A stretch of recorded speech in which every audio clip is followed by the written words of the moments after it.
Bismillah, alhamdulillah, wa salatu wa salam ala rasulillah. Assalamu alaikum wa rahmatullahi wa barakatuh. Welcome to Muslim Skeptic Live. We are here with two very special guests. I'm very excited to introduce them. You know them very well. They don't need any introduction from the likes of me. But we have Brother Hamza Tzortzis, mashallah, legendary debater, and then another legendary debater with Mohammed Hijab. Two well-respected du'at who have been doing so much good for the Muslim community for years and decades, actually. So, mashallah, it's an honor to have you both here on Muslim Skeptic to discuss your recent debate and other matters. So, welcome. The honors all ours. Rahmatullahi barakatuh. Daniel, jazakallah khair for the opportunity. Yeah, my pleasure. So both of these brothers, you can find their channels linked in the description. They're also representing Sapiens Institute, which is their organization, and a lot of great content and courses that you can take for free on Sapiens. So check out their channels. You'll get links to their content, inshallah. So tell us about this debate that took place. It's caused a lot of discussion and also controversy. And what I'm interested in, just to start off the discussion, is what led to this debate? Did you plan it before actually going to South Africa? For those of you who don't know, the debate is linked in the description if you want to go watch it. And it was a debate that took place in South Africa, Johannesburg. So tell us how, did you go to South Africa looking to debate, or were you challenged when you got there? What exactly, how did this come about? Yeah, so maybe I'll start because I was part of the organization of the whole tour, if that's okay, Hijab. So basically, Sheikh Owais, he started an organization called Markaz Manar al-Fikr. And he basically wants to remove doubts in the South African community. He wants to empower imams. He wants to battle the LGBTQ ideology that's now infecting South African society at different levels. He wants to battle liberalism and actually show a strong case for the Islamic tradition, the Orthodox Islamic tradition. And he invited us via Sapiens to do a tour of South Africa. It was included Cape Town, Durban, Pretoria, Johannesburg. And within the itinerary, he wanted us to train imams. So alhamdulillah, we end up training like around 500 plus mashayikh, go to universities. And he wanted a debate. So he arranged a debate and he was looking for interlocutors in order to engage with myself and Hijab. So it was already part of the itinerary for us to have a discussion. So that's the kind of initial backdrop in terms of planning the whole tour. It included lectures, workshops, seminars, but also having an academic discussion. Okay, mashallah. So did you know who your opponents were going to be in advance, or did you just kind of find out? No, we did. I mean, in the beginning, it was someone else with, I think, Facer and not Oppenheimer. I don't remember which one actually came in after, but as they changed, we were well aware of who we were dealing with, to the point me and Hijab were actually preparing. We were looking at, I think it was Facer's thesis, and also we looked at some of Oppenheimer's works as well. And the reason I'm smiling is because we were having jokes about Oppenheimer, and is he related to the Oppenheimer? And there's two big Oppenheimers apparently. There's the guy who did the nuke stuff, but there's also someone who's dealing with diamonds in South Africa. But anyway, we were having jokes behind the scenes about, maybe intellectually nuking them and stuff like that. But anyway, that's why I was smirking. So yeah, so we knew who they were. Yeah, people caught those jokes on the actual debate too. So, so they were both academics, right? They were both at that university, or were they just? No, so they're both lawyers.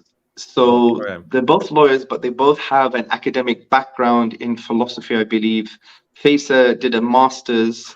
He also has been dabbling with philosophy after his master's, and he's been a debater and engaging with this type of work. With regards to Oppenheimer, he's also engaged with big atheists. And he was actually, I think Hijab could talk about this more. Hijab, didn't he go to one of the famous universities in Scotland or England, UK? Aberdeen, I think, yeah. Yeah, Aberdeen, yeah. So he has lectured on the university circuit. I don't know if he's lectured about atheism per se, but he's at that level where he actually engages in discussions. So, yeah, I mean, they were well aware of our work. Even Faisal said he spent 6 weeks preparing for this. He read my book. He was obviously going through hijab stuff, and they were well prepared. But the problem was we had a specific setup for the discussion. Initially, it was 10 minutes each. Then we're going to have a long, lengthy engagement. And then we changed it to 15 minutes each. In actual fact, they requested that as well. So we had a kind of amicable, cordial kind of relationship with them from the point of view that was professional. We wanted it to be, you know, we didn't see them as enemies of Islam or haters from that perspective, from an ideological, aggressive perspective, because we weren't aware of that, right? So we were prepared to be articulate and kind of nice and engage in, you know, in a nice way, right? The way hijab usually engages. Yeah. Known for that. Oh, any kidding. But yeah, so what happened was, though, is hijab was a bit late, so I got there a bit earlier, and we had a kind of board meeting with some of the organizers, and Faisal and Oppenheimer were there. But there were also two other academics there as well, at least one other academic. And what they did was they changed the setup, like literally 15 minutes before we had the debate. So they said, okay, you'd have your 15 minutes, but they said they're going to have another 2 academics after our presentations, from what I remember, and they're going to basically provide their outlook on the situation. Yeah, they're going to have like 5 or 10 minute presentations. Like, hold on a second, this is going to really disturb the flow. This is not how debates work.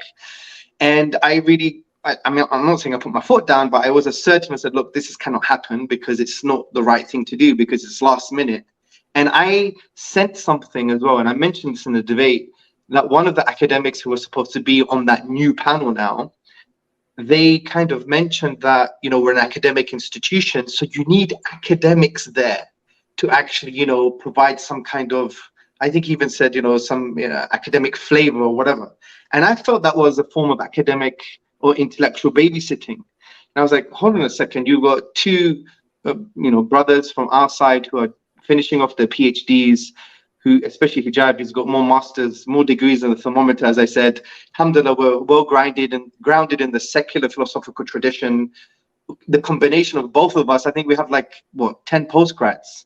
So for him to say that, I found that I've never had that before in a discussion before, that they deliberately wanted to set it up where they'll have 2 extra academics in the middle of the debate, having a discussion or providing some form of presentation. I said, look, this is not going to work. I think that's when things started to go a little bit pear-shaped, because they were like, okay, they felt out of place. And you can tell when people see the debate, those 2 academics, especially I forgot his name now. He comes from a Shia background. He was the one like telling me off basically, and he was moralizing as if I was doing something wrong. When we're having really good discussions and really trying to break down the concepts and provide responses, then there'll be like impromptu interruptions. I thought that was the moderator. That wasn't the moderator?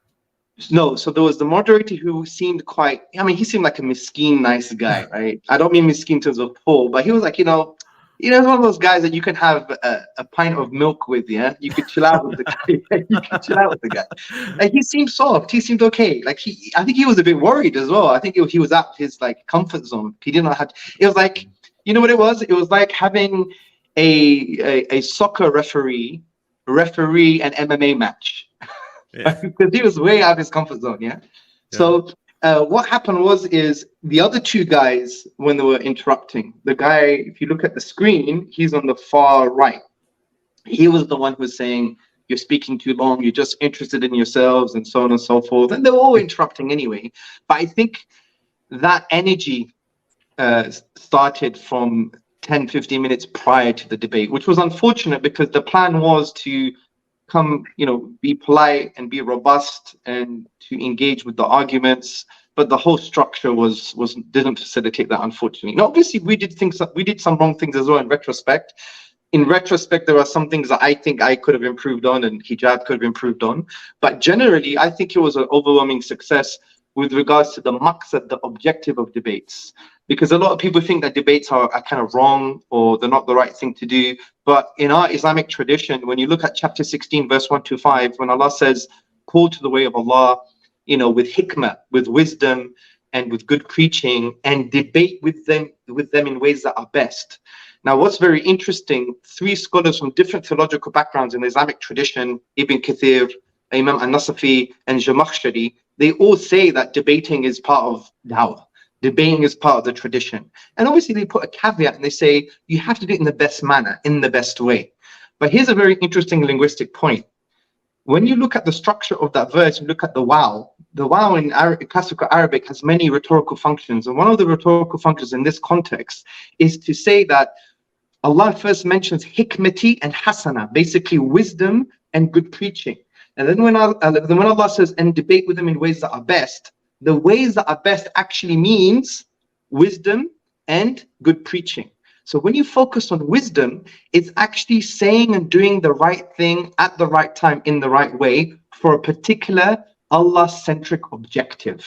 So when it comes to debates, we're not under any illusion that we're there to teach people how to do soft dawah, especially when it comes to ideologues and people who hate Islam or people who have kind of, ideological and rhetorical points. They want to rhetorically trap you, especially in our Western ideological context.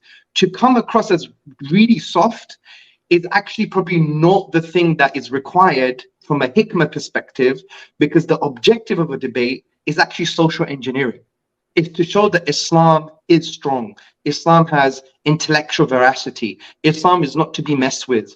Islam, yes, we're going to be nice to you, but when it comes to discussion, we're going to show that it's actually based on falsehood. Like even the Quranic rhetoric indicates this. Only a fool will reject the way of Ibrahim alayhi salam. Now, I'm not saying you should always be harsh, because when you look at, for example, Fir'aun and Musa alayhi salam, Allah says to Fir'aun, speak to him softly, layyinan. Fine in the initial interaction, but when you keep on following the narrative in the Quran, Musa steps up the game from that perspective, and there's more assertiveness because the context changes. Now, I'm not saying we got it right. I'm not saying we got the wisdom right. Maybe I think we're a little bit overboard. However, I'm only giving this to people to make them understand that when you see brothers debate, understand that there's been a lot of discussion in terms of what the objective is from an online and offline perspective. What is the maslaha? What is the benefit? What are the harms? What is the goal socially that we want to achieve? And we try and adopt the best ways. Sometimes we'll get it wrong for sure, but to always assume that debating is just giving them flowers and tickling their toes is not right. Yeah. So actually, let's before we get into the tone issues, going back to the format, Brother Mohammed, what did you think about the format and the lead up to the debate? I echo exactly what Hamza just said there. I mean, in terms of what the format, it was an attempt to do a last minute change. And first and foremost, I believe that Muslims, if they have an agreement with non-Muslims, that they should fulfill those agreements, because the Prophet ﷺ said, Muslimun ala shurutihim, that Muslims are upon their conditions. So, I mean, we did everything that we didn't do anything that we were not supposed to do. There was an accusation somewhere in the debate that we were not doing what we were not supposed to do, but they gave us very strict parameters, and they said, for example, you have to speak 15 minutes in the initial phase. We didn't go over that. I looked at my watch. I made sure that it was exactly 15 minutes. The moderator didn't get involved in that. And then the phase after this was meant to be a phase where we were all asking each other questions, and it was meant to be a free-flowing discussion. It wasn't any time apportioned. It wasn't saying for you to speak for 5 minutes. It was just a free-flowing discussion. And that's what you get in free-flowing discussion. Sometimes people with more assertive temperaments are going to dominate, and that's what happened. I think that when I started putting Oppenheim on the back foot, he looked psychologically out of it, and that's why he actually gave up. I believe he gave up psychologically, because it was reported that when he finished the debate, he was tapping his body down either him or Fas, I cannot remember, he's tapping his body down. Someone was saying that I'm still alive, and tapping his body down, and speaking to someone on the phone. I think it might have been Fas. In fact, one of them was saying this. And so he, after that, you know, especially in the South African context, you know, I intentionally used certain keywords and certain themes just to remind him of his recent past and their recent past when he was sanctimoniously, condescendingly and patronizingly trying to, you know, put the Muslim on the foot, just like, you know, people generations before him put people on from a different racial group on the back foot. So I had to kind of show him that this is what you're trying to do right now, spell out in a certain manner. Now, in terms of, if we're talking technically, there's nothing that says in a discussion that you cannot speak in a certain manner. You know, you cannot speak if you want to stand up. I mean, if someone doesn't want me to speak with certain decibels of loudness, that has to be stipulated in the fact beforehand. If someone doesn't want me to stand up and use body language and make jokes, and then that has to be stipulated in the contract, in which case I'll reject that, because this is all part of my presentation. I believe that these kind of things, in the age of social media where people have an extremely short attention span, you cannot get someone, it's very difficult to just the retention, the video retention, and you can do your own research, and, you know, looking at your, for example, analytics on YouTube, 2-3 hour videos is so difficult because people just cannot be bothered to watch the whole thing. We're effectively competing with films. So I have to become theatrical. I have to be entertaining. I have to bring out that side of it. And in the beginning, they were enjoying it when I was making jokes and stuff like that. But then when I became a little bit assertive, they weren't enjoying it anymore. But that's all part of the package. I mean, at the end of the day, they didn't have the star like a Jordan Peterson or an Andrew Tate or someone like that. They didn't have the star power to get someone to continue listening to them for 2 hours. So I had to compensate for the lack of star power and charisma on their part by being entertaining. And they should thank me for that, because had it not been that, people would not, their video retention would be very low. People would not be watching them. It would not be on 1 million, whatever it is, views in a couple of days. So I think that at the end of the day, in the accusation, when it comes to the accusation that it comes to, like, you know, you've been, you know, audacious, or your tone was incorrect or something. This is a matter of preference. The Sharia doesn't speak about tone. You know, at the end of the day, if someone saw Umar ibn al-Khattab speaking to people, I'm pretty sure that many people, if they saw a video of Umar ibn al-Khattab speaking, I'm 100% sure of that. They would not even accuse him of confidence. They would say this man is mutakabbir. They don't understand what the word arrogant, and he's probably one of the most humble Sahaba. He is one of the most humble Sahaba. They would 100% accuse him of arrogance, because people nowadays, in the age we live in, they confuse assertiveness with arrogance. Quite frankly, I don't care to appease or to justify or just you know, make excuses for this anymore. I'm dealing with individuals who are not only saying Allah doesn't exist, but they are trying to argue that point. They're calling people hellfire. There are people that are calling people to hell, like they want our youth to be murtad. This is their intention. So how do you want me to speak with those? I'm not going to speak with those in a manner which is going to show any flavor. I would rather come across, this is just me, but I would rather come across as arrogant than weak. In these situations, that's the decision I've taken. When it comes to atheism, I've taken, I would rather come across to the onlooker as arrogant than weak, and that's a decision that I've made. And in debates, the cardinal sin is to come across as weak. Well, going back to what Brother Hamza said when he's citing the ayah from Surah An-Nahl, "Ud'u ila sabili rabbika bil hikmah wal maw'izati al-hasana." So hikmah here, the first thing that's mentioned in the ayah, call to the path of Allah with hikmah, with wisdom. Who said wisdom means being soft? Who said wisdom means being, you know, deferential and being meek? Exactly. Who yeah, said exactly. that? I mean, exactly. So No one yeah, said that. So Yeah, and you know, and the Quran says, وَلَا تُجَادِلُوا أَهْلَ الْكِتَابِ إِلَّا بِالَّتِي هِيَ أَحْسَنُ in Surah Al-Ankabut, إِلَّا الَّذِينَ ظَلَمُوا مِنْهُم. It's right there in the ayah. I mean, it's, again, do not debate with the Ahl al-Kitab except for the ways which is most beautiful, except for or the ones who have oppressed among them. Yani, so there's exceptions within the binya of the ayah itself. There's exceptions. There's istithna'at. The point is that the Prophet ﷺ, look, what we're facing now, we're facing people that are trying to deform the dawah of the early generations and the Prophet Muhammad ﷺ, and they're trying to create a narrative which is not the case. Yani, the same Prophet Muhammad ﷺ said, "Irhamu man fil ardi yarhamkum man fis sama." Be merciful to the one on the earth, and the one on the heaven will be merciful to you. It's the same one that said, "Laqad ji'tukum bidhabh." I've come to you with slaughter. Yani, you never know the one Prophet Muhammad. You're depriving the public of the true character of the Prophet Muhammad ﷺ, of the Sahaba, of the companions, of the prophets, all of them. When you just cite وَقُولُوا لَهُ قَوْلًا لَيِّنًا. Yani, like Hamza said, yes, in the very beginning it was qawl layyin. It was meant to be a lenient speech. But when Musa continues, he started threatening. If you read the Quran, he started down. And how he threatened them when he was in a position, he didn't even have political leadership. I mean, he didn't even have an army, and he was threatening Fir'aun. I mean, he was threatening him.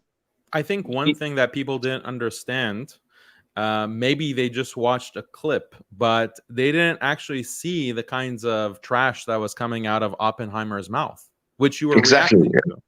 So I didn't understand, like, okay, they're accusing you of being harsh, but did you not hear the trash that this guy was saying about Islam and the Prophet sallallahu alaihi wasallam in his opening statement? So it's like you ignored that trash. Yeah, that's the thing about some of these atheists and some of these liberals. They will talk about Islam and say the most vile things about Islam, but they do it with a smile.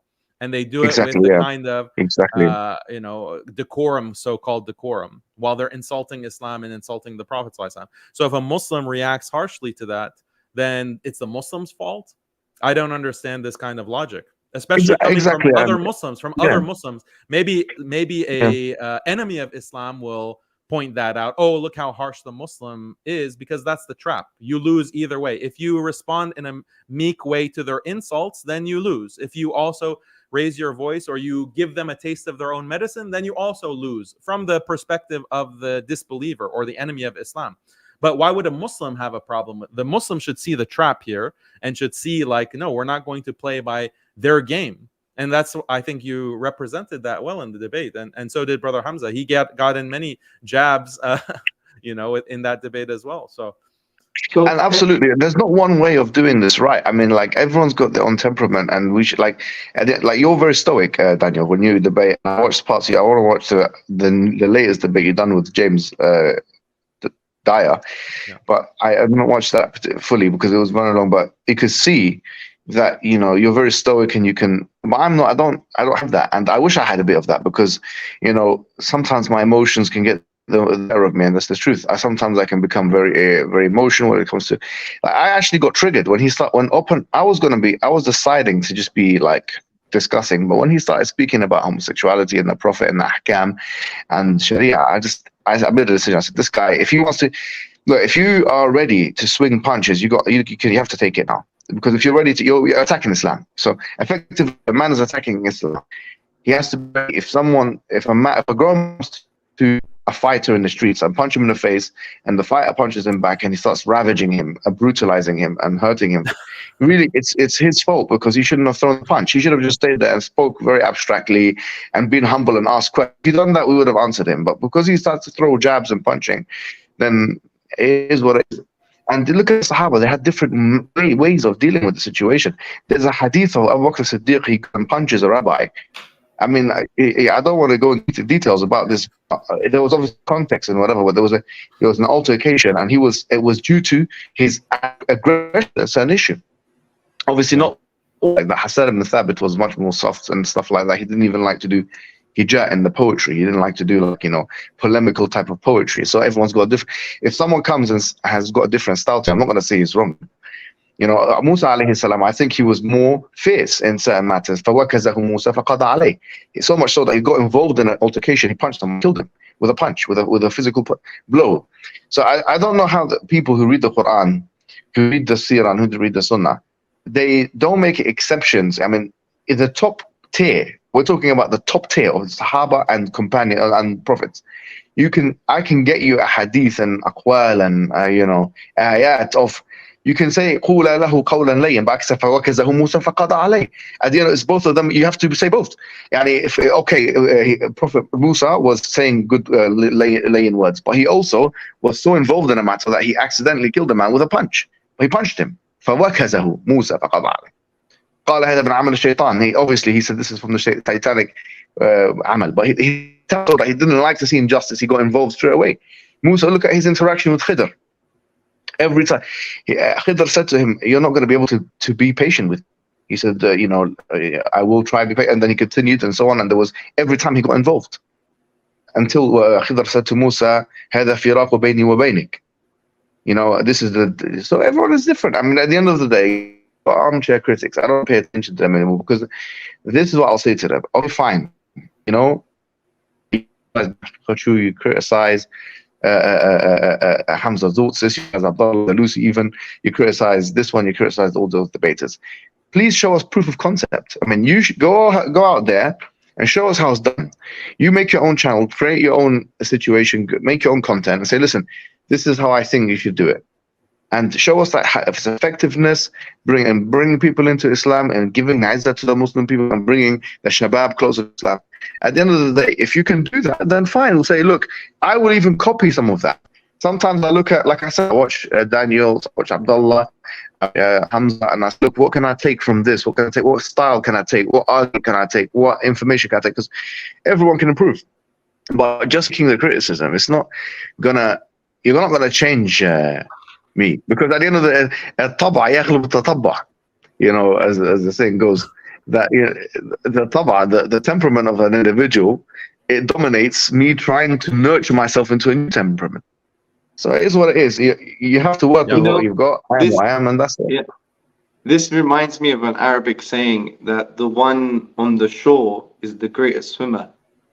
And it's actually quite a deep saying. And I put this on Twitter, I think, the other day, when I basically said, look, if you're not involved in a matter, or you haven't experienced it, then it's very hard to assess and evaluate. For example, you won't know, you can't make sound judgments about the depths of the oceans and evaluate the depths of the ocean when you haven't even swam its depths.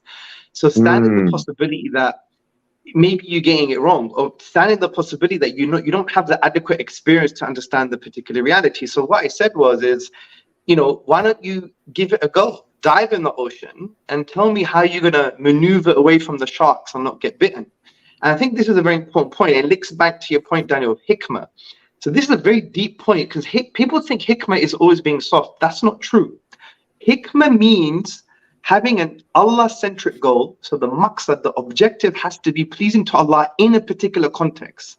And that context may dictate that you become much harsher, just like Musa alayhi salam, after the fact that he was layyin and softly spoken, then he had to be a bit more assertive.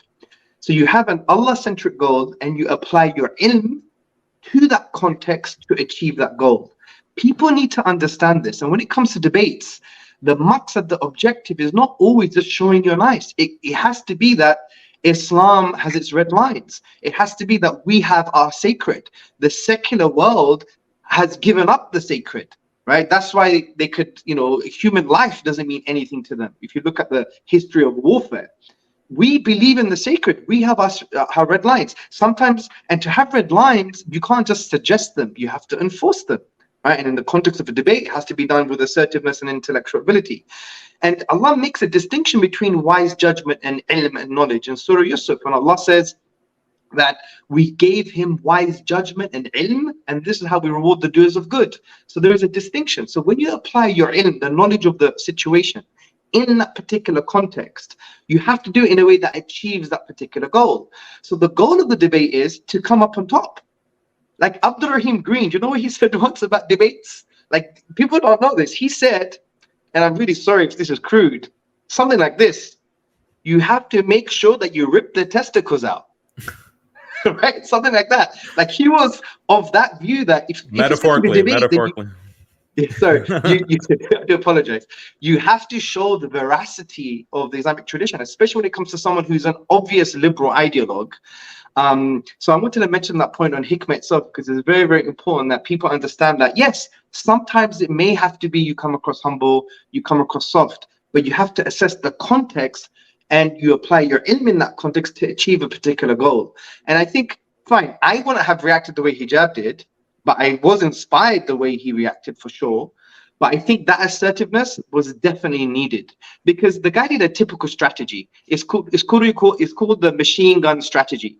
You're talking to a audience that may have liberal sensitivities, and you throw everything that sounds anti-liberal, that goes against the kind of, secular and liberal affinities. You mention a whole list of so-called immoral things, and you expect the person debating you to address them. That is it's an insincere strategy, because we don't have time to go through all of these points. So the way Hijab did it, he just undermined them from the basis. He was like, on what grounds do you have to think that this is a morality that we should follow? John Locke wasn't Nigerian, right? Right? The white man, the liberal, moral, normative, ethical worldview. We don't have to adopt utilitarianism or deontological ethics. On what basis? We have divine commands. You prove to me why that is true. That was the best strategy in that context, because what you're going to do, address 15 points in a short debate? It's not going to work. So I think turning the tables and putting him on the back foot was the best thing to do. One thing also about just critics who will criticize you for being too harsh, or they'll say, what is the point of debate? Debate doesn't achieve anything. Have you noticed, it seems to me that some of these critics, not all, but some of them are coming from this liberal background, or they're liberalized, to put it in more colorful language. They maybe are soy boys. What do you think about this idea? Maybe a lot of these more liberalized individuals don't like debate because they don't want their own liberalized position, like a liberalized Islam or feminist Islam, being subject to debates, like a debate scenario. Because when you debate, you can put your opponent in a tight spot and force them to respond to certain objections. And that, I feel, is something that is anathema. It's completely disastrous for the liberal position, especially if you're trying to say that Islam is like a feminist religion or a liberal religion. You can put them in these tight spots and they can't respond. So I think that those who have this more liberal orientation, especially within the Muslim community, the idea of debate is something that they want to avoid because it will expose them. And one thing that we've seen within the US Muslim community, unfortunately, in this side of the pond, there are fewer and fewer debates that actually have taken place over the past 20 years. Over the past 20 years, in the 90s, there were plenty of debates. Maybe even in the early 2000s, there were debating. Muslims were debating as a part of Dawah, but that slowly has fallen off. Now, alhamdulillah, there's more of a revival, and that's, thanks to the example of Brother Hamza Tzortzis, of course, with his many years of debating. Now it's being revived, but I think that liberalization goes hand in hand with moving away from debates and not actually engaging in debates, because it's something that's very difficult for a liberal to do, especially against a Muslim or a traditional Muslim who's going to bring the ayat, who's going to bring the hadith, who's going to bring all of the evidence that Islam is clearly not a liberal religion. This kind of compassionate religion that they're preaching, this liberalized religion that, Islam means peace and Islam means we have to be soft and merciful in all contexts. That kind of dawah that's been so disastrous for the Muslim community, that really can't withstand scrutiny. It can't really withstand debate. And that's why these figures will run away from debate, and then they'll speak out and say debate is a waste of time. Debate is something that is going to harm Muslims. Debate doesn't have any benefit. All of these polemics that we see against debaters, Muslim debaters, such as yourself and Mohammed Hijab, I think that's part of where it's coming from. I don't know if you have any thoughts. Well, this is an interesting point. So when you look at the recent debate, people having mentioned on the comments that the iman has increased, they become more practicing. Some people became Muslim. My debate with Krauss, which is like nearly just over 10 years ago, it was the right time. New atheism was at the peak, we had that debate. It was actually a landmark moment, right? Because, you know, the opportunity came, there was some form of preparation, and we had an excellent debate that's had over 5 million views. I had emails from atheists. I had people became Muslim. A whole family became Muslim because of a debate. I was in California, I believe, and we were praying in the masjid. And at that time, it was a sister who came up to me, obviously it was in the public space, and said, I just want to let you know that me and my whole family were atheists, and we became Muslim from watching a debate. Now, this is from Allah, right? Because one could argue maybe your debate pushed people away. So I'm not here to do a full-blown statistical analysis, but what I'm saying is the anecdotal evidence that we have is that it has increased people's iman, and many people have become Muslim. But think about it from a social psychological perspective. The development of the social norm, according to social psychologists, is based on the need to feel certain and the need to belong. Many of our youth want to have certainty. This is called informational social influence. If they can't find that certainty from their subgroup, they're going to go to the dominant ideological frame to gain that certainty. That's why people become liberal. That's why people become secular, not because of some intellectual idea. This is all nonsense. It's because their subgroup, in other words, the Muslim community, is not giving them that certainty. Yeah. Also, that sense of belonging, they may not get it sometimes, so they go to the dominant frame, the dominant ideology. So from a social psychological perspective, debates, what they do, they literally fast track that certainty to certain individuals by showing that we have a platform, we're intellectual, we have the truth, we have intellectual veracity, we have eloquence, we have strength. And it also shows that your subgroup, you know, you have more of a sense of belonging towards them because they're actually winning. This is a deep psychological, social psychological phenomenon.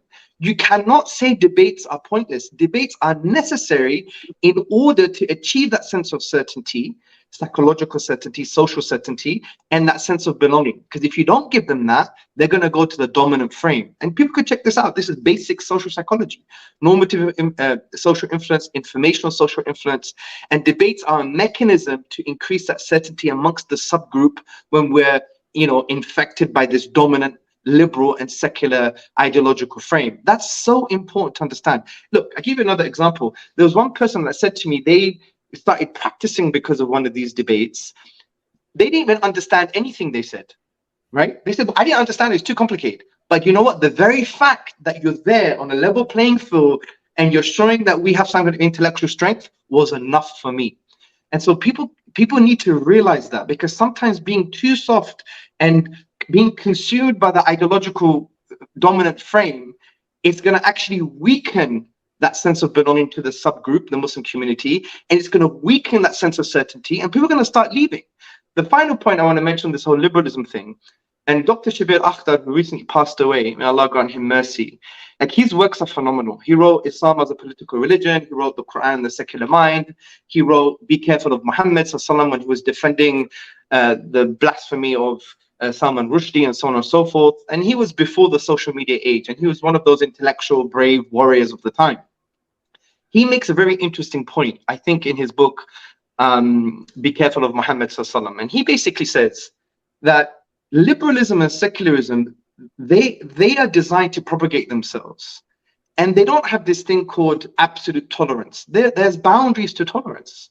There's no such thing as absolute tolerance, and they would only functionally and practically tolerate a minority if they become liberalized versions of themselves. So there is no distinction between the liberals, and the minority, because the minority, there's no distinction between you two now, because we only accept you functionally and practically as a dominated, subjugated group and a liberalized version of yourself. And Dr. Shabir Akhtar says Muslims are not having this. Sorry, we're not going to be allowed to be a ideologically subjugated, liberalized version of ourselves, although it's happening. But you know, generally speaking, the Orthodox community will not allow that to happen. Now, the reason liberals have the problem with debates, because what do debates do? They create distinctions, they create red lines, and they show the necessary difference between communities in terms of ideas, beliefs. And that is very problematic, because liberalism in of itself wants to dominate you with a smile and wants you to become liberalized versions of yourselves, and you won't even know it. And that's what's been happening for the past God knows, 30, 40, 50, 60 years. And we need to realize this. This doesn't mean we become like aggressive and full of hate, but we become very smart and assertive and say, no, these are our red lines. This is who we are. We don't adopt individualism, excessive individualism. We believe in Allah. We believe in the Quran and Sunnah. We don't adopt normative ethical theories from your tradition. We have our own frame of reference, and we have to show that we're not going to become liberalized versions of ourselves. And this is so important, and a very important point that you raised, because people miss it. They misunderstand what's going on here. That's why the role of debates are there, to show where those red lines are and show that we are actually distinct. Because you know, when Allah says in the Quran that He created us from a male and a female, and in order for us to know one another, do you know what this means? In the tafsir, it doesn't mean, oh yes, I'm going to find out what we have in common and we're going to sing Kumbaya. It actually doesn't mean this. Sheikh Haytham actually discussed this ayah with us. He said, this means you have to know what makes you different, what makes you distinct. What are your red lines? What are your differences? Because if you assume that we're all the same, we all have all these commonalities, then the important things that are going to make you different, that are necessary for your guidance and even humanity's guidance, are going to be blurred. So this is a very important, subtle point. I know I've waffled a bit long on this, but it's such a significant point that we have to reiterate, that debate becomes an essential tool to create that sense of belonging, create that sense of certainty from a social psychological perspective, and to show the red lines, to show that we're not going to become a liberalized version of ourselves, because that is the goal of liberalism and secularism when they deal with minorities. Sure. Brother Hijab, any thoughts? Yeah, and just to add to that, I mean, we're living in an age nowadays with, like, obviously the West has been able to dominate with media and also like films and series on Netflix and stuff like that. And when you think about it, really, I think it's a very clever and powerful planning from their perspective, because stories, for the most part, are impervious to a kind of criticism. Now, you can criticize them from a literary kind of standpoint and say, well, this is not really like befitting, or this is not, the structure here wasn't all right, or whatever. But the truth claims that are subtly presupposed in some of these series, like name me whatever series of the IMDb top 100, 100 to 250, or any film in the IMDb top 100, 150, whatever, that have made to the top of the charts, or have recently this new movie, Barbie movie. I haven't watched it, but I've been hearing that, for example, it has like feministic undertones and stuff, or injected feministic ideas, and the kinds of budgets that are put on this kind of thing. And really, when it comes to us challenging those ideas, it's the opportunity to challenge a story is not as evident as an opportunity to challenge an idea through debate. So there's two things I want to say about this, is that when West is doing its propaganda, it itself, I think, runs away from debate, because the moment it starts to debate, you're putting your ideas on the intellectual chopping board. Now we can actually become susceptible to a kind of criticism and refutation directly. So instead of us having to watch 5 seasons of whatever it may be, that's in the IMDb top 250, and then the ideas are slowly drip fed into us in a way which we can't challenge directly, now we have the opportunity to put the neck of liberalism on the intellectual chopping board, and we can deal with it directly in 2 hours. And so that's one thing. The other thing is, practically speaking, especially when all three of us, for example, when we debate, it has a lot of traction. And that is because we have, alhamdulillah, amassed a following. We're starting to bring novel ideas. We've sharpened the sword. We've got some, we've got some experience in the matter. So if we're able to get 5, 6, 700,000 million people, whatever it may be, if you add up all of our debates that we've done, formal debates and informal debates, we're crossing in all languages, sorry to say, hundreds of millions of views. And that might sound to you like it's ridiculous, but it's not, because we actually counted it all up. We counted up in Malay, we counted in Arabic language, in English language, the Speaker's Corner guys, all of this.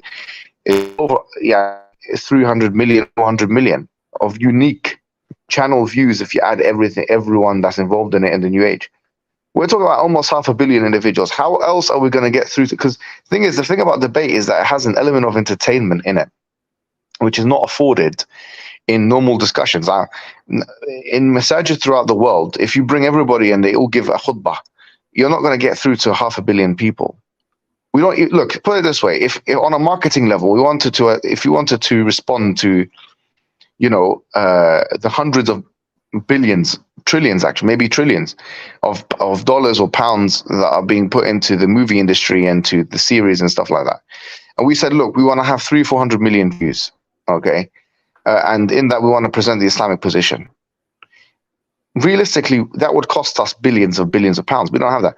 But the barakah has been put, but with the fadl of Allah subhanahu wa ta'ala, in the debates that we've been doing, so that we can reach millions and millions of views, hundreds, tens and hundreds of millions of views in different languages and across the world with minimal payment. Like that, we don't actually have to spend that much money. We can have a system which is kind of, a basic system, and we can get through to tens of, not hundreds of millions of people. Now we can do that because it's an organic thing, because of the power of social media, because the internet in the last 10, 15, 20 years. We can do that because of the barakah that Allah subhanahu wa ta'ala, or the blessings. Because what is barakah? Barakah is when you get a lot from that Allah puts into our operation.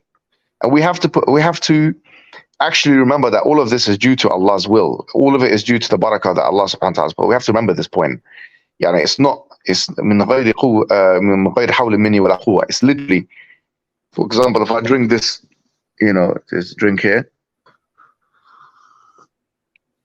one of the things that you say after you eat or drink is that, Alhamdulillah, Allah, Alhamdulillah, the one who gave me this thing, وأطعمني, this, and من غير حول مني ولا قوة, from without hawl, any power of me, or quwwah, any strength. Because look, my stomach is doing everything by itself. It's the blood cells, all this kind of thing, the system, the digestive system, everything is moving by itself. I'm drinking the drink. I don't know how the coffee was made or what the grains, where it came from. Someone done it. And I consider that the dawah is mostly like that. Allah has put everything in place for us. Is send down angels. It's the same thing. You didn't throw when you threw, but Allah threw. Meaning most of the things are facilitated for us in these situations. So in terms of the benefit, there's no doubt in that. It's foolish to think that there's a net loss. I'm sorry to say that the argument is so weak from a quantifiable internet perspective. So weak. And we know that not just from anecdotal evidence. We know that because we have interactions with data scientists. And they tell us, look, these are what's going on. These are reports. And we're not going to share these reports because these are internal things that we have. They tell us, look, this is they look at comments, and they look at how much the comments thing is there, and how many people subscribe to your channel, how many people like it, how many people come from different countries, and how many people from different perspectives change their perspective. All of this can actually be quantified. And we believe, and I believe, that what we're doing collectively, there's no doubt, there's quantifiable objective evidence from an internet perspective and otherwise that indicates to the net benefit of that. Because the thing is, you can't really make a Shari case for this against debates because of the ayahs in the Quran and so on. The only Shari case that's made against debates is usually made in the situation of inter-Muslim debates. Like, you might have heard of it from some madkhalis or some others who say, like, debating Ahl Bid'ah, debating the person of bid'ah is haram itself, and Imam Ahmad said this, and Lalaka'i said that. This is the only thing I've ever heard, but that's in the context of intra-Muslim debates, not in the context of Muslim to atheist and Muslim to Christian or this. So you can't really make it. So they know they can't really make a Shari case for it. There's no backing. There's no backing there. So now they're going to go into almost a consequentialist analysis. Okay, this has this consequence and this mafsada and this maslaha and whatever.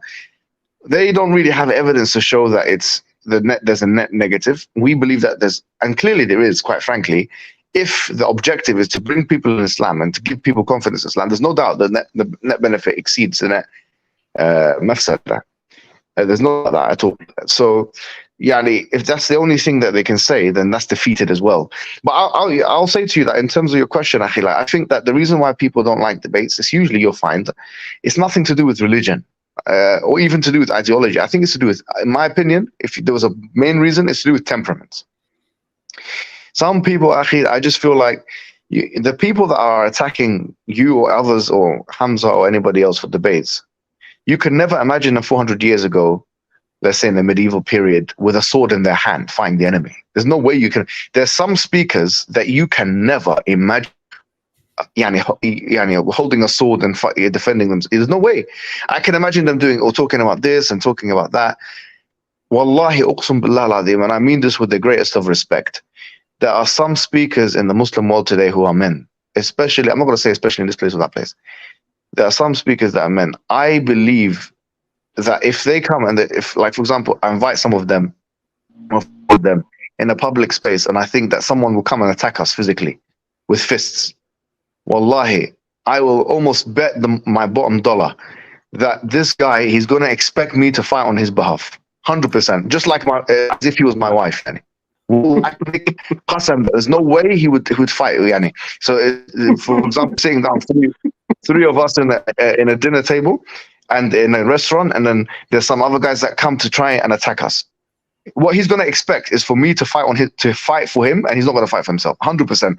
And if I get that inkling about that person, that this person wouldn't, like, alhamdulillah, with Hamza, I know he's mashallah pro boxer. I never ever get that alhamdulillah feeling that he would run away but I know that. And there's some people, alhamdulillah, like, for example, Abdul Hamid, he's an Iranian, mashallah, he used to go to the speaker's corner. If I'm with him, I know for a fact that he's gonna get involved. Ali Dawah, I believe, is gonna get involved. You people might not believe, but trust me, he's got the fierceness. All of these people have this kind of sense of masculinity about themselves. It's not enough in the modern age for you to memorize the Quran. And many people memorize the Quran. It's not enough for you to do these things. If you want to die nowadays, I feel like in the modern age, as a man, you need to have a bit of, a sense of self-respect as a man. Like, you can't be sitting with me on a dinner table and expect if someone comes and attacks, slaps your face, I'm not sure whether you would fight back. I'm not sure. So that guy with that temperament telling me debates are a waste of time, it's nothing to do with the religion. It's to do with your cowardly temperament that you disguise as humility. It's nothing to do with humbleness. It's easy for a weak person to be humble. In fact, it's not even humility. It's easy for someone who's coward to pretend to be humble. It's easy. If someone, like, for example, I always use him as an example, like Habib, where we know that he's not a coward because he goes into the cage and he fights for a living, for example. And at least in this aspect, he's not a coward. If he acts like a humble, then I believe his humility. I believe it. But if there's an individual who like this, I'm not going to mention any names, but you can tell the people to think of a name, that of a person. Can you imagine them with a sword defending his people? No way that person that you're thinking of now, who's a famous speaker, okay, and he's a Muslim man, whoever you're thinking, you know who that person is, he will not be fighting for it. Now, if he comes and says that you shouldn't have been sitting around, you should be fighting with, debating with that guy there, I'm not going to say the estrogen man, that guy there, he has no right to tell me anything. Because if we were sitting at a dinner table in the restaurant, I would have to fight for you just like I would fight for my 7-year-old son. I would have to protect you like my wife. So you're not a man. So if that's your temperament, then please don't get involved in this. Then know it's your cowardice that's speaking. Maybe then you need to work on your jubun. Because then the Prophet ﷺ, he used to make isti'adah of jubun. And there's ways that you can overcome your cowardice, and the ways you can overcome this weakness of yours. There are ways. You need to put yourself outside of your comfort zone. You need to activate your sympathetic nervous system. You need to make isti'adah of jubun. You need to have mutawakkul ala Allah. You need to do all these kind of things. But don't impose your temperament on me like this. This is why I was saying, don't impose it on Hamza Tzortzis, or impose it on Abdullah Andalusi, or impose it on Daniel Haqiqatjou. Just because your temperament is one of cowardice, and somebody would come and slap your face in front of your wife and just put your head down like that, you would do that. Maybe he would even, some of them, wallahi, if you slap their wife, maybe he would get involved. Maybe you think 50-50. Maybe he'd freeze. If his wife was there and she got slapped, to say, call the police, he wouldn't even get involved. Maybe, wallahi, uqsam billah, some of them is like this. So if that temperament is telling me debating is a waste of time, show me that you can fight first. Show me that you can defend yourself first. And then tell me debating is a waste of time. I'll respect you as a man. I'll accept your opinion. I'll listen to you. My ears are closed. For those guys and that temperament, I don't even want to hear it, because I know where it's coming from. I know it's coming from a place of cowardice and estrogen. I don't want to hear it. And wallahi, even women would tell you this is the case. Women are the best to not sniff that out. Say, this guy, he's saying it because of this. And he'll be sitting there with his wife and saying, look at how aggressive he is, and look how he's trying to be, and look how confrontational they are. And his wife knows that his wife, whoever that man is, knows that Daniel Haqiqatjou is more of a man than he is. She knows that. She knows this. I'd rather be with him. She's actually, maybe, sorry to say, she maybe likes him. Maybe she likes him more than you. And she's put off by this guy. That's what she's thinking in her mind. She's thinking, this guy, yeah, well, really and truly, I'd rather be with that than you. Like, I don't even know if you'd back it if I were to be slapped up in the streets. So for these guys with that temperament, I'm not interested. MashaAllah. So we've just been enjoying that.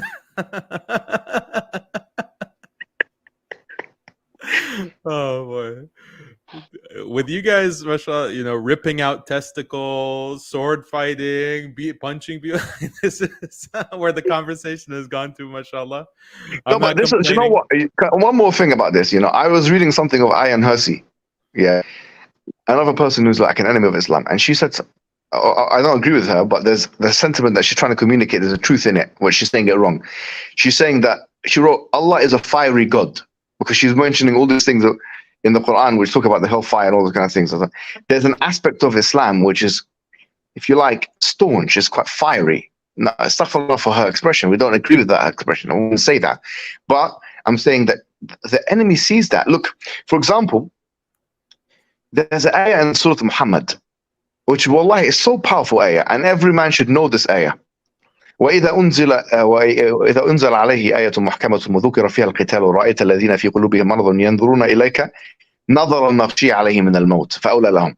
This is such a powerful ayah, which is say if an ayah came down, محكمة, and it's a clear-cut ayah, and qital is mentioned, and fighting is mentioned in it. You see the ones whose heart is a disease. They look at you, O Muhammad. They look at you, نظر المغشي عليه من الموت, as if they're going to die. As if they're going to die. فَأَوْلَى لَهُمْ is better for them. It's a priority for them to go and fight. So Allah is humiliating this temperament, this cowardly temperament. And because if the Ummah had, these men were there at the time of the Sahaba, we would not proliferate. The Ummah would not expand. So Allah is humiliating this. You see, if you're that, أَوْلَى لَهُمْ, they look at you as if they, look what Allah says in Surah At-Tawbah, for example, what do you call it? لَوْ أَرَادُوا الْخُرُوجَ أعدوا له عدة ولكن كره الله بعثهم بطهم وقيل اقعدوا مع القاعدين. That example really prepared for it. You're breaking up. For them to come out with you. Your voice is breaking up a little bit. In Surah At-Tawbah it says وَلَوْ أَرَادُوا الْخُرُوجَ, if they really wanted to go out and fight, لَأَعَدُّوا لَهُ عُدَّةً, they would have prepared for it عُدَّةً, like they would have prepared for it. ولكن كره الله بعثهم, Allah hated that they would come out. فثبتهم. Oh, subhanAllah. So Brother Muhammad is having some connection difficulties. So once he gets back on, we'll add him. But yeah, mashallah. So this is very great understanding of how debates work and the psychological influence of debates, also the impact of debates. Because if you look at the live stream, you see people are saying that, oh, I became Muslim because of these debates. And they specifically mention Muhammad, Hijab's participation in Speaker's Corner. So this is, very clear proof that debates do have an impact. It is one important form of Dawah, and it has a wider influence, as both of you are describing. Yeah, for sure. And, I wanted to mention something which may sound controversial. And me and Hijab had this discussion during the South Africa trip. And basically it was this. When we sit with atheists and we have a discussion with them and we treat them as if they are intellectual equals, I don't think that has an Islamic basis, right? And let me tell you what I mean by this. Remember, the belief in Allah, His rububiyyah, His creative agency, the belief that He's worthy of worship, it's so fitri, it's so innate, and it's also so well confirmed by the empirical and natural world. And to even sit on a platform and assume some type of intellectual equality, as if, yeah, they may have an opinion, that's an interesting point, I think that is blameworthy. And I don't think we see this when Al-Ghazali had debates with the Dahriya of the time. They were known like the philosophical naturalists of the time. Or Abu Hanifa, who had a debate, one of the Dahris. When you see the language and you see the way they articulated themselves, they didn't come from a position of, yeah, we're on the same intellectual same level playing field. You have certain points. I may consider that. That is actually a very, very un-Islamic frame. And it's very important because many of our practicing brothers and Orthodox, and they have, you know, good intentions, they're falling for this trap as well. I got feedback from someone, I think he was kind of alluding to that reality. And I'm thinking, this is the problem. You cannot share a platform with someone who denies Allah, rejects Allah, hates Allah, doesn't believe in Allah. And you can't frame that discussion as if they may have a point, or you're standing in the possibility that they may convince you, or they may have a strong argument. That whole psychology and that framing is totally un-Islamic in my view. You know, and we see this in many ayat in the Quran. We see this in the way of the classical scholars and even the early pious predecessors, how they framed the discussion.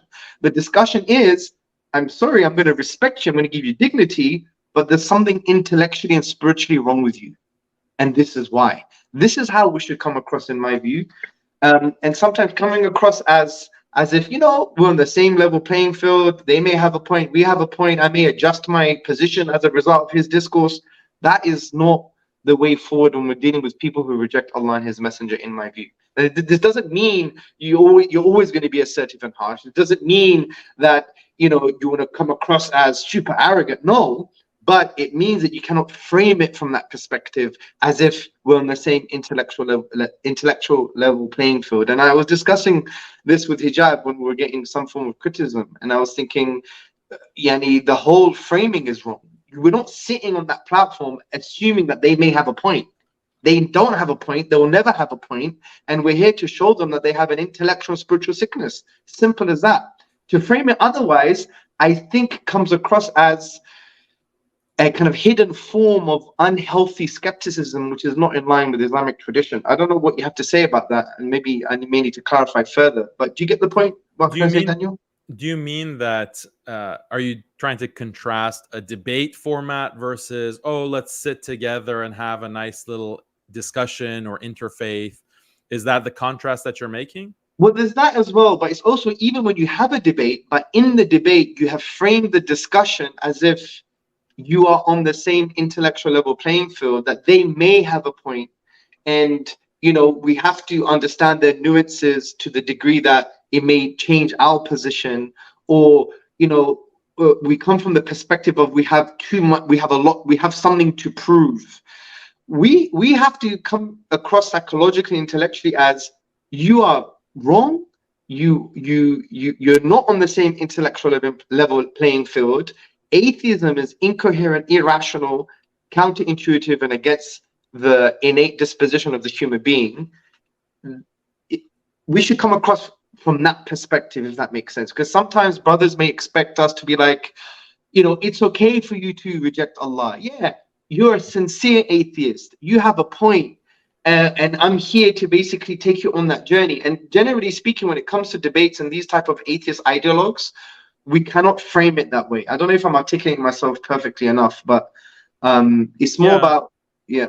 I think, so what do you mean exactly by framing it? So I can see the point that you might be making, that if you are too congenial in a debate, that's actually bad. That's actually something that, specifically if you're debating someone who is denying Allah and is even maybe insulting the Prophet sallallahu alaihi wasallam, if you're too congenial and too maybe diplomatic, that is a wrong tone to have in such a debate. Let me give an example with a flat earther.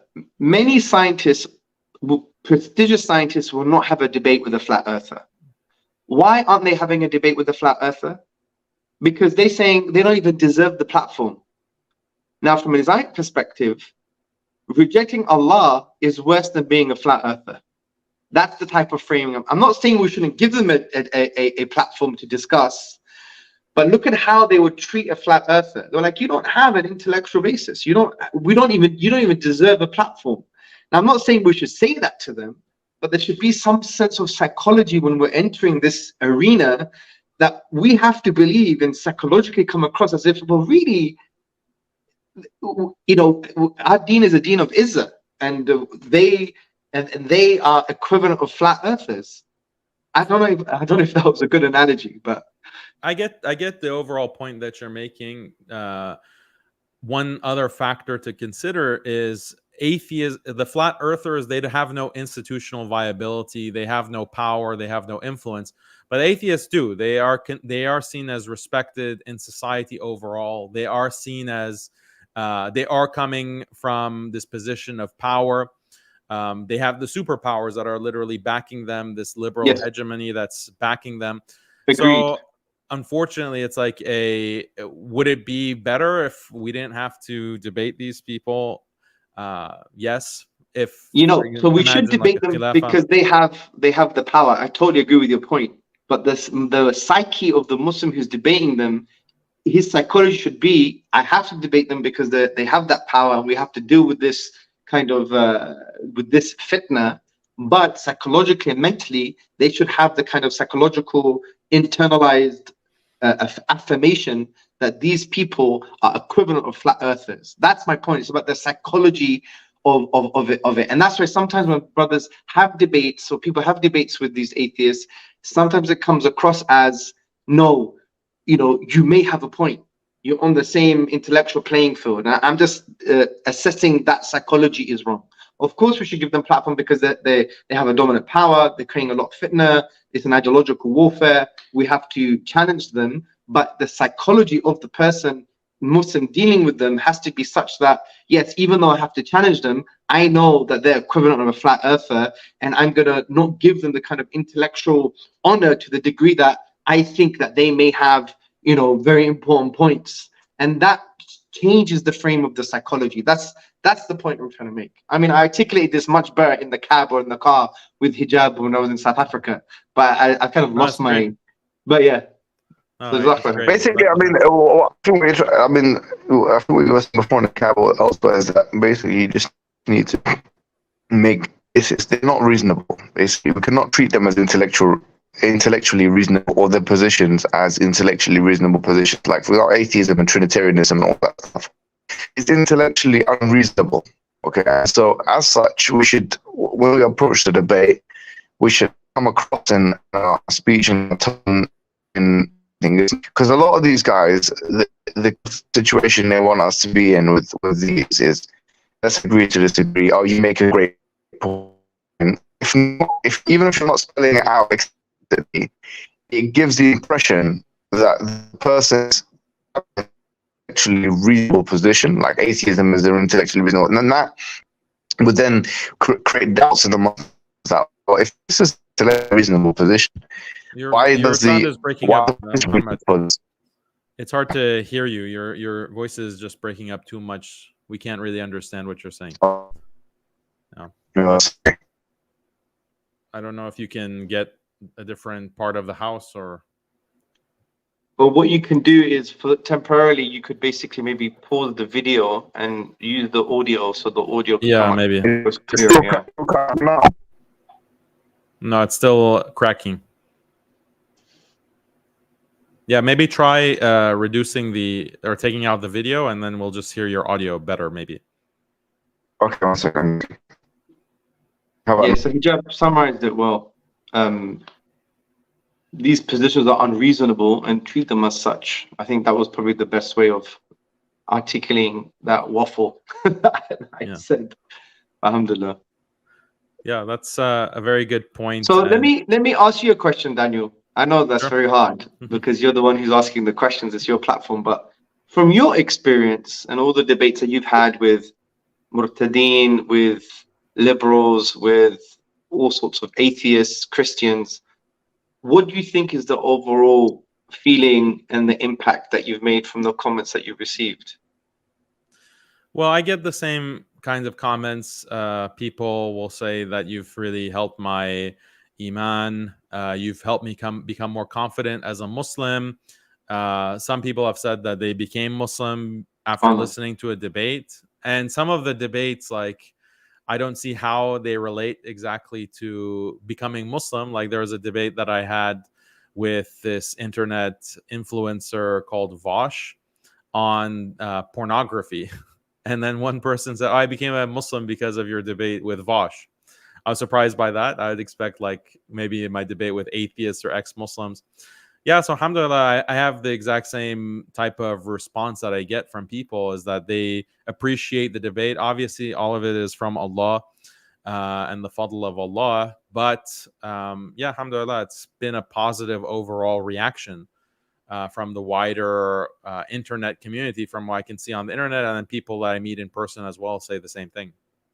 Brilliant, brilliant. And do you think there's any maybe constructive feedback that you've received that's helped you as well in your journey in terms of developing your debates even further? I did notice at one point in your debating history, you started to smile much more.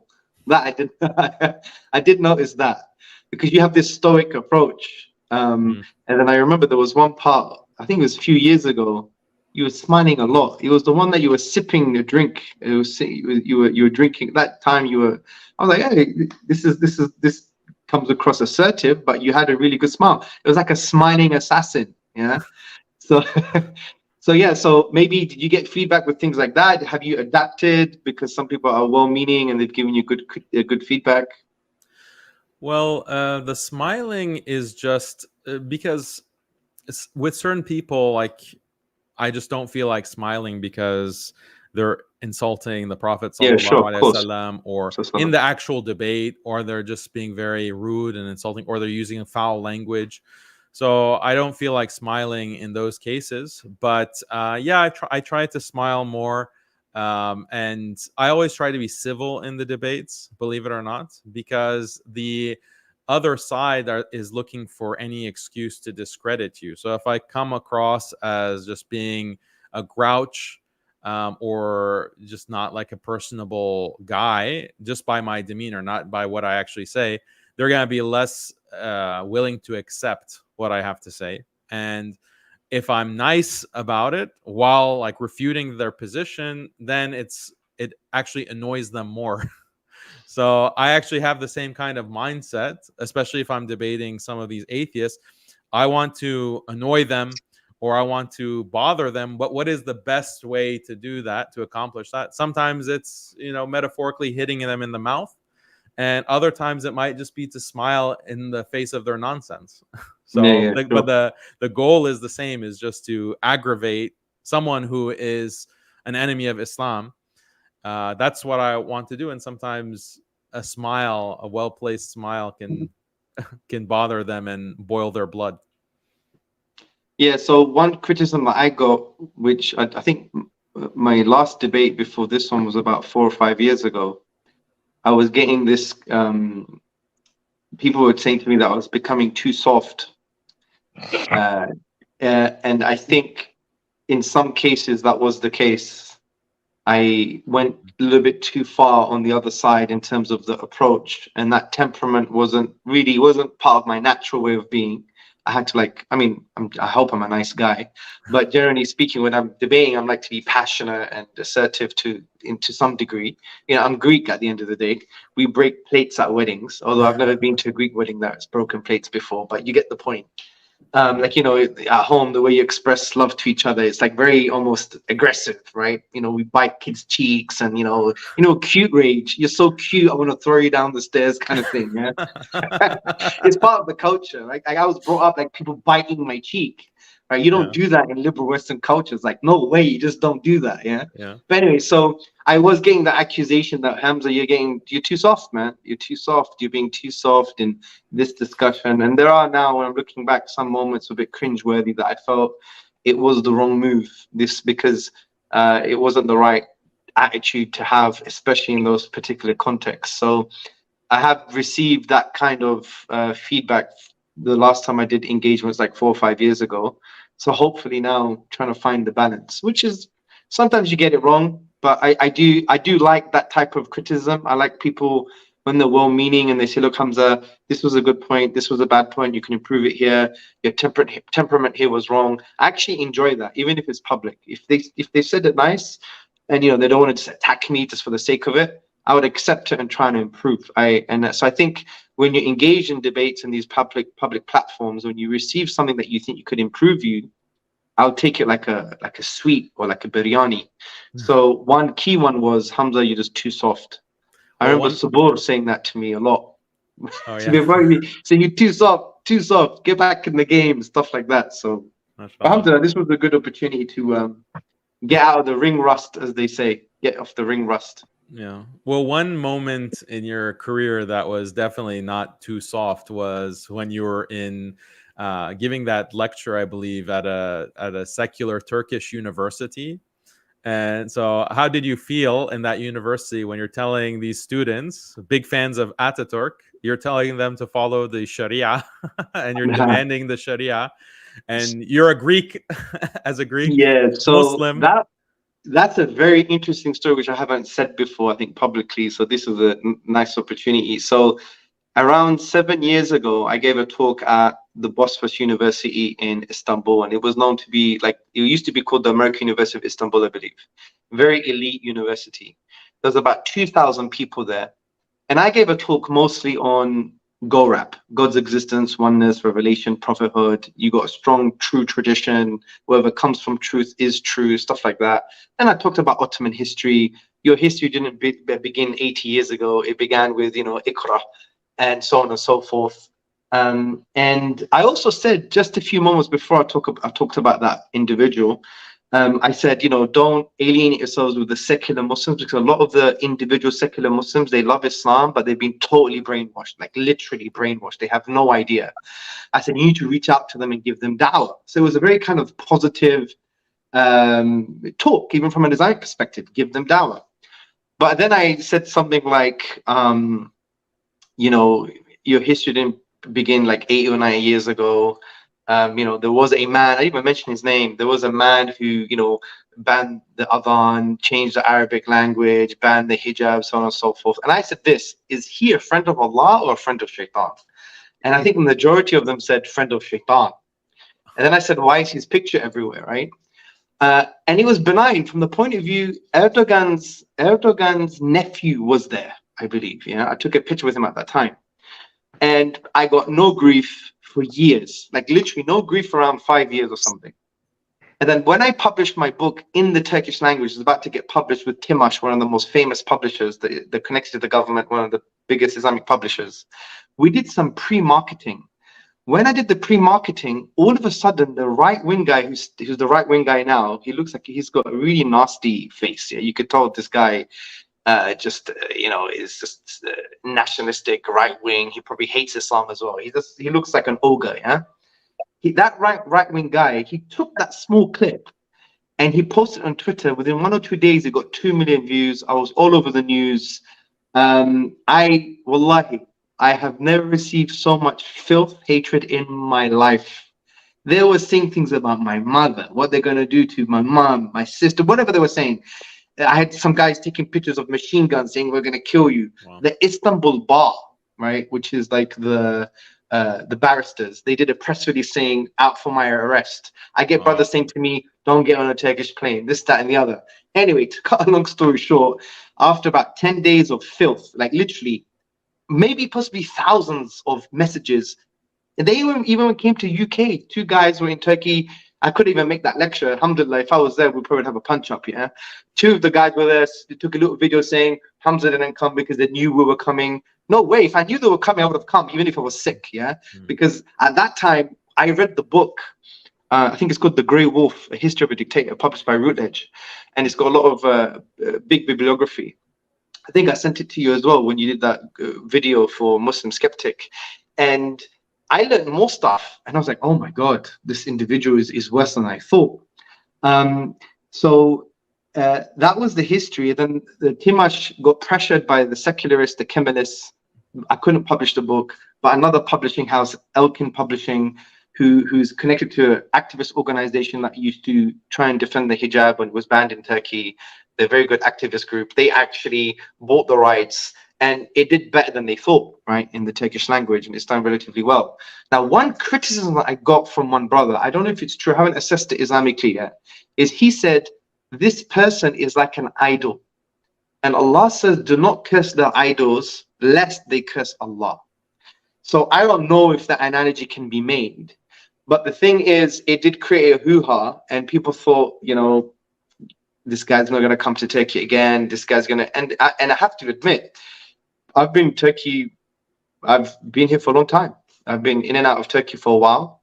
And I meet people who probably have those affinities and affiliations, and they give me nothing but respect, because I'm not going to allow them to bully me just because they have a distorted image of a human being and a distorted image of religion.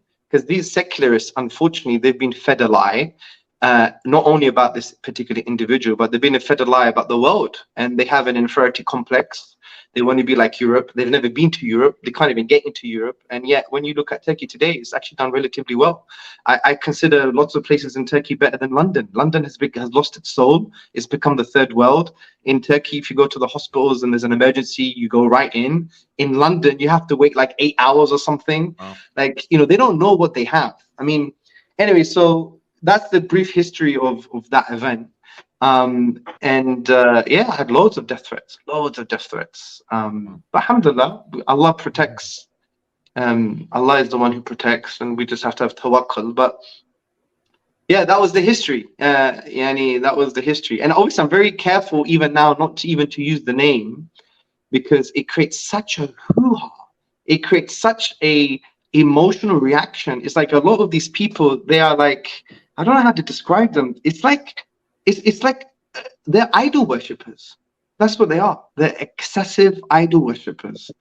And it's sad what you could do to a nation, actually, because when you could create this propaganda and you create a deified image of a person that you connect with to the degree that it becomes part of your identity in existence. I believe a lot of people who love and idol worship Ataturk, for example, they could be mushriks. Why? Because some of them believe that their very existence, their well-being is because of that person.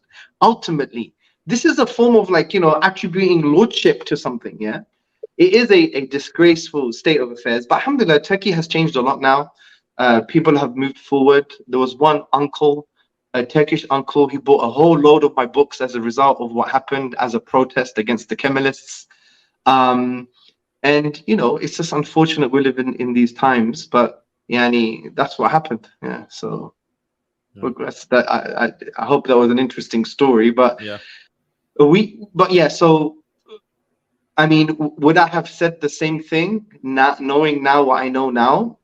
I'm not sure. We do live in different times. And I'm not sure if the ayah applies with regards to him when Allah says, do not curse their idols lest they curse Allah. So I don't know.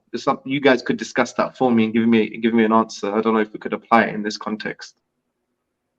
Yeah, I mean, that's very interesting background. I had no idea that that's what you faced. I thought the backlash was pretty much immediate, but apparently not. You said 5 years, you didn't hear anything. Yeah, it was delayed. Resurface. So it might have been just used as a political weapon, not with you as the target, but more religious parties and elements within Turkey. Yes. That's their real target, and they're just using you for that purpose. So that's a very interesting background. I don't know, Brother Mohammed, what is fallout that you've had from any debate, or maybe has there been any fallout with the South Africa debate, with the debaters Oppenheimer and the other guy? Like, was there any kind of response post debate or fallout that you have had to deal with? I didn't. You might not believe this, wallahi, but I haven't even watched that debate. I haven't even watched my own debate. I have a guy who's very, very, very good at making shorts. His name is Ben Ikra. He's brilliant. He's phenomenal. He's really taken the channel to the next level. And because obviously I've been abroad and stuff, and everywhere I go, the Wi-Fi has been messing up. And so sometimes I don't even watch my own videos, but I haven't had the chance to watch this one yet in its entirety. And so I haven't really been able to see the comments.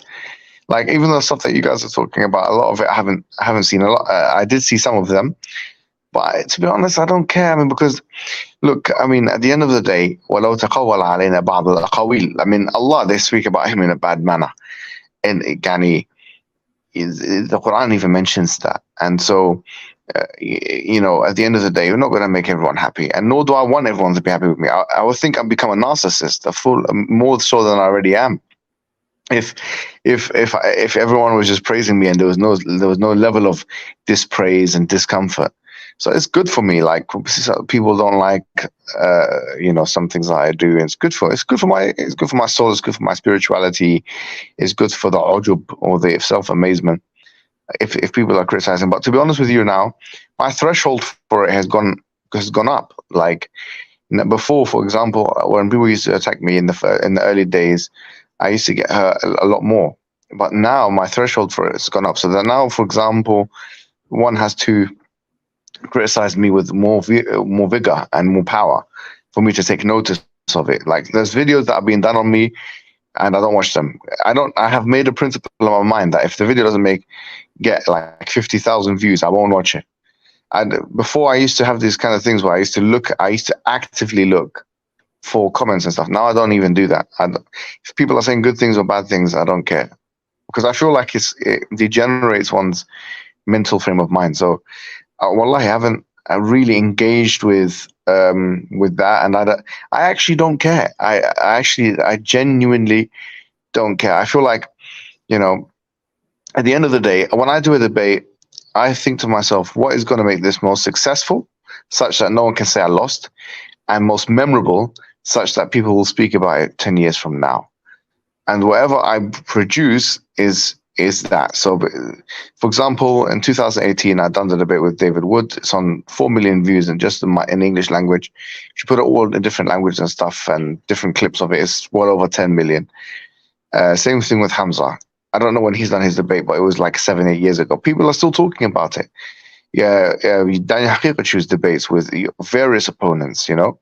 People are still talking. Like, I would say the most famous one is with Apos. I don't know. I feel like the decimation of that particular individual was particularly interesting. It was particularly like it just rose your particular star, and the way you decimated him, I think, was better than anyone else's decimation of him, including my own. And so sometimes different styles make fights. You know, styles make fights, and you know.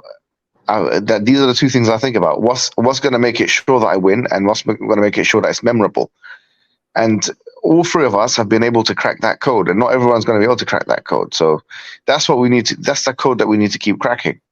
And I think people are going to speak about it. But at the end of the day, if we on balance, these are great historical moments. Look at Ahmad Didat. Look, for example, and Zakir Naik. Do you fall off? He's about to make a good point. The two great debates. That probably had about maybe 8 or 9. Just repeat Hello? it. Sorry, you got cut off a little bit. Just repeat from where you're talking about. Yeah, so Ahmad Didat. Yeah, so Ahmad Didat got 8 or 9 good debates, and Zakir Naik maximum 5 or 6. Like, we've already surpassed his numbers, like in terms of the debates, not in terms of the viewership. I'm talking about in terms of the numbers of debates that we've all done. If you look at William Campbell debate, was huge.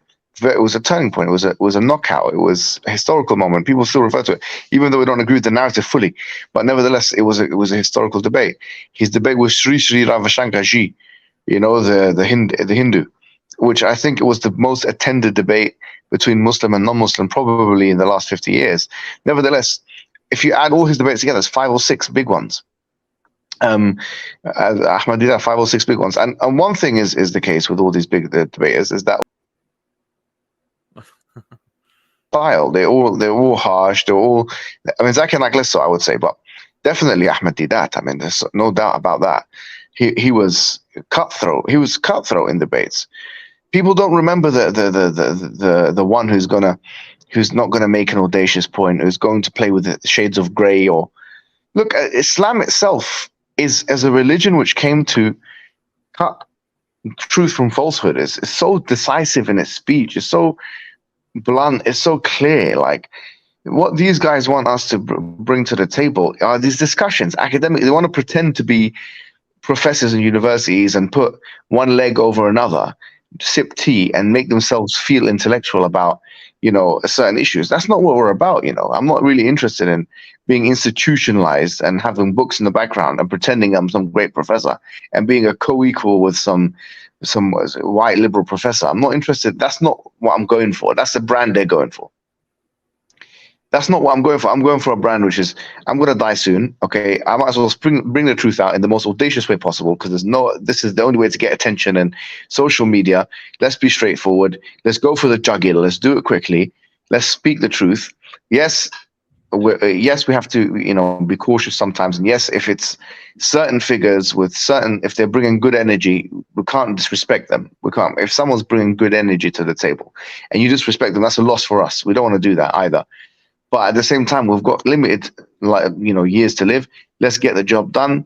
And then when we're dead, then people can use these debates, as a means to bring themselves closer to Allah. They will be remembered, these debates. I'm hoping that they'll be remembered. And I have a strong belief that all three of us, when we die, our debates will be remembered and those comments will be forgotten. That's really the bottom line. Those debates will be remembered and those comments will be forgotten. Just like with Ahmadiyyat. There's been many, if I went to IPCI, we spoke to the guy who was saying in his time, the Muslims were the most pernicious against him. They were attacking him the most and whatever. Now all of those comments are gone. They're finished. No one cares about the detractors of Ahmadiyyat now. We're all just watching his debates. 30, 40 years, I don't know, after his death. So he's created a legacy for himself. And I believe that I want to do the same thing. I know everyone here wants to do the same thing, because it's ينقطع عمل ابن آدم إلا من ثلاثة. One of them is علم نافع ينتفع به. That's how I think about it. That the deeds of Adam are ceased except for three things. One of them is علم نافع ينتفع به. That the beneficial knowledge which is benefited from. And so these debates are that intellectual property that we're leaving behind for Allah subhanahu wa ta'ala's sake. We try and we try and do it with sincerity, so that when we're dead 30, 50 years from now, people will still be watching it and say, these guys made the following points. And everyone here is good for another reasons. Peer reviewed, you've got some books out, you've got a book on modernism, Hamza's got a book on atheism, I've got a few books. So it's clear that we're trying our best to leave something behind. And that's what is going to be. Now we need to plow through and forget about all those comments and all these detractors, because they're jealous. A lot of them are just jealous people. I know that for a fact now. I know how jealousy works. I've become an expert in jealousy. Okay, I have become an expert in jealousy. I know when a woman is jealous. I know when a man is jealous. I sniff it out like a dog. Like, when a dog, they get him, get him geared up so I can sniff out the drugs and stuff like that, and duty free. have become like a canine when it comes to sniffing out jealousy and resentment. I know it. When someone's speaking from a perspective of, like, okay, he doesn't, this person actually has a point here, he's trying to better me, I know it. When the person's coming from a pure perspective of resentment and jealousy and hatred, I know it. When the person's coming from a perspective of cowardice and weakness, I know it. I'm not saying, there is a hadith which is weak, but it's interesting. And I think the meaning is still sound. Ittaqu farasat al-mu'min, which is beware of the psychoanalytic ability of the believer. It's a bit of a maybe loose translation, but farasat al-mu'min, what is farasa? He's able to see what this guy's about. It's the psychoanalytic ability. I mean, beware of that. Ittaqu farasat al-mu'min. Beware of that. Yani, he can look at you and see what you're talking about. Because why? Because I have, like, for example, in the last trip in South Africa, we shook hands with 20,000 people, 15 to 20,000 people. We shook hands with them. Forget about meeting them. We shook hands we counted it. It's about 50. We done a taqdeer approximation, 15 to 20,000 people. Yeah. So you, Hamza, we don't underestimate our own ability to psychoanalyze somebody, because if we're meeting and disagreeing and discussing with so many people, then we can see, okay, this person, that his energy is a jealous energy. This person's energy is a resentful energy. This person's energy is whatever. And you can see when what's an inferiority energy. I can get that sometimes. I'm not saying the target will always be right, but I can feel it. If I read a comment and it's all just filled with hatred and it's from Madkhali or something like that, who's been institutionalized and is under the foot of Rabi'a al-Madkhali, then I know where he's coming from. He feels subservient. He feels loyal to a certain man that he has never met before. And if the man saw him, he'd probably not like him, and probably mistreat him, or he would probably tell him to leave his office. because of how based on the experiences that or the reports that we've been getting. Yani, is that kind of individual, or another man his wife bullies him at home. She bullies him.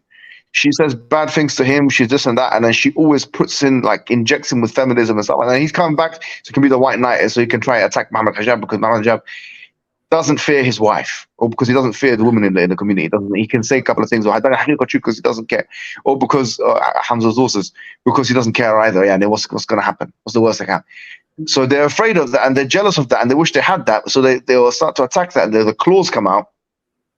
And really, that guy, if you really psychoanalyze him, he resents his wife. He hates her. He wants to go and do this, and he wants to go and do that, and he wants to get. And he's a porn addict, and he's whatever. And so already I know how this stuff works. You can see the trends now. It's predictable. From a YouTube comment. Yeah. From the YouTube comment, you can see. Honestly, I know it sounds bad, but if someone's comment, think about it. Like, we know from comments of Shaitan, his whole mindset, like only a few words. And a khayrun min, 3 words. We know exactly where you're coming from, Shaitan. Say Luciferian comment. I am better than him.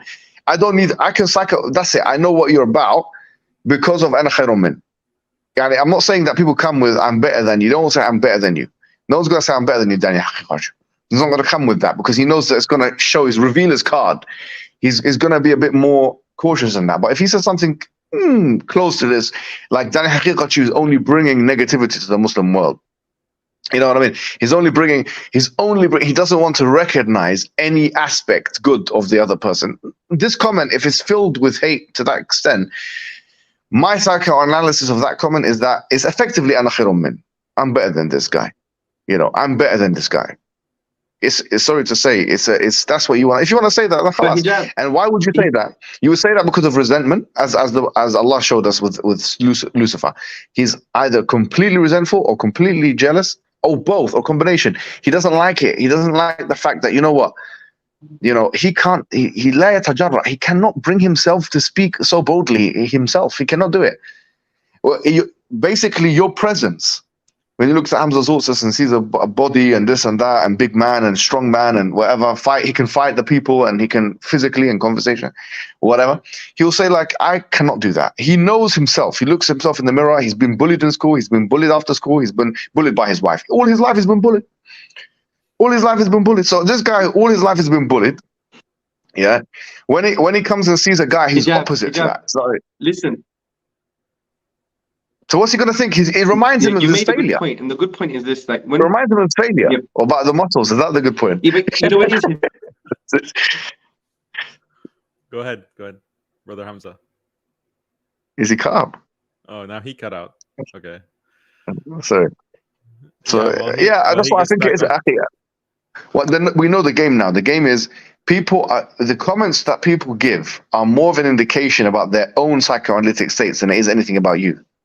They're projecting. They're just saying, oh, this and that and whatever. Yeah, halas, I know what you're about. I get it. I don't care about what you have to say. Because in truth, you go and establish whatever you need to establish in life and show us this is how to do it. That's the only thing I'll respect. Or this is how to do it. Or if we say something wrong, and it's something you can bring. Because at the end of the day, look, here's how I see it, akhi. There's ahkam khams. There's 5 ahkam. I know the Hanafis have 7, yeah? But there's 5 ahkam, akhi.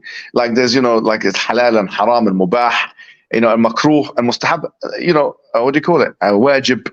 These are things. Okay, you say to me, this is wajib. I'll respect what you have to say. The Sharia says this. I respect what you have to say. The Sharia says this haram.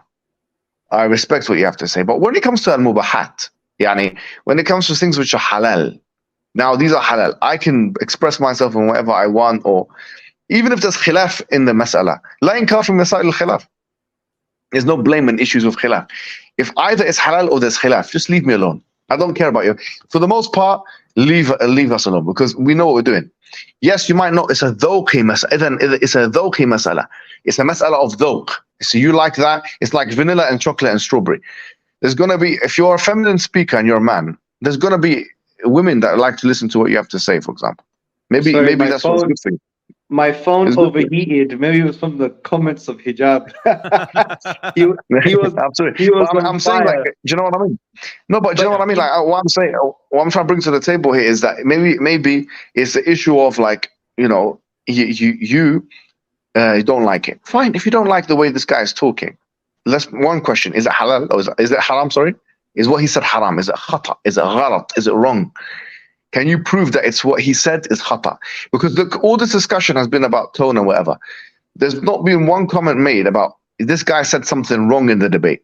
He said this, he mentioned this ayah and this ayah was wrong. He mentioned these prophecies and these prophecies are wrong. This argument was wrong. Even in the debate itself, they didn't even attempt to attack the arguments. We made 3 or 4 arguments. They left all of it and went to morality, which shows you the weakness of the position. So what we're saying is that, is this intellectually, is it logically wrong? Okay, that's one question. Is it shara'i? Is it wrong? That's another question.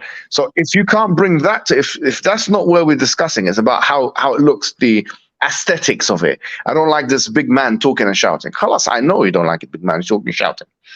But you don't like a big man talking and shouting. You don't like a strong man talking and shouting. You like him if he had to defend you. If you and your wife called the police and the big man came to defend you, you'd love that guy to come and big shout and protect you physically. That's false representation of what you did. You weren't shouting, and like there is a type of style of just shouting and being unhinged that we could agree that, yeah, this is not going to be the most productive. But that's not what you were doing. This is a misrepresentation. People are saying that, oh, you're just shouting or being rude. You weren't being rude. You perfectly reciprocated the rudeness of that, big guy, Oppenheimer, sitting there smugly talking about morality and insulting Islam. I thought it was just perfectly proportional and very justified. I didn't think you were like shouting. Like, yeah, you raised your voice. That's natural. And that had the good effect. So this is a misrepresentation of what you actually did. I think hijab raises a very important other question, which is, the brothers and sisters that watch these debates, the brothers and sisters that provide valid criticism, it's totally fine to provide your criticism, but it's about how you frame it. Because it's very important to genuinely want the well-being of any Muslim, especially when a Muslim has gone out there to risk their reputation and at sometimes risk the physical well-being. There needs to be an element of kind of empathy for that and wanting well-being for the person. But if you're directing criticism of a person to the point that you just want to break them down and you don't want khair for them, that's a problematic issue, right? Especially when some of these brothers want to be ambassadors for Islam, to defend Islam in the age of onslaught of different ideologies like liberalism and feminism and humanism and nihilism and atheism. The way the comments should be framed, I'm not saying they should do that because, we have thick skins, but you're far more likely to reach the objective of uplifting the person if you frame it in a way as if you want their well-being. Because sometimes you see comments, you're like, oh, both of them are having some internet issues. SubhanAllah. Yeah, sorry, it went off. So sometimes you see comments where, you can tell the person just doesn't want good for Islam or good for the person trying to defend Islam, and that says more about the person than it says about the person you're attacking. So that would be my kind of advice. I know Hijab eloquently and, with his flowery language is articulating a point. He's doing it very well. But I think the sub point, which is important, is, want well-being for each other. You should want people who have gone out there to defend Islam intellectually and otherwise, you should want their well-being. Even if you don't like them, just try and uplift them, right? As long as they're not like, promoting a dodgy Islam. If they're orthodox and normative Islam, then support them and help them as best as possible. And that happens with the framing of your comment. You want to uplift them in the best way possible. And this is very important for people to understand, because it's Shaitan's game to create this excessive divisiveness amongst, the people in the comments and especially with the brothers trying to debate Islam and defend Islam, because that's what Shaitan wants. Because when you look at the non-Muslims and there's a famous atheist debate someone, a lot of them, generally speaking, support him, uplift him, overlook his faults, try and get the best out of the situation. And the same goes with us. We should be even higher. We should have the higher value of trying to, want the best for the brothers who are trying to defend Islam academically and intellectually. This is important. Yeah. Yeah, I agree. Ultimately, whether someone wants the best for us personally or not, I mean, ideally, I mean, the most egregious example that I saw recently, like I debated a Christian, and you had some of these critics, Muslim critics of me, say that, oh, I hope Daniel loses. I hope the Christian wins. Oh dear. And these are supposed, and they're not like just laymen. These are like supposedly imams and shuyukh. And on their private WhatsApp groups, they're saying, yeah, I hope the Christian wins. I hope Daniel loses. So, subhanAllah, even how much ever you hate me, I'm still a Muslim, right?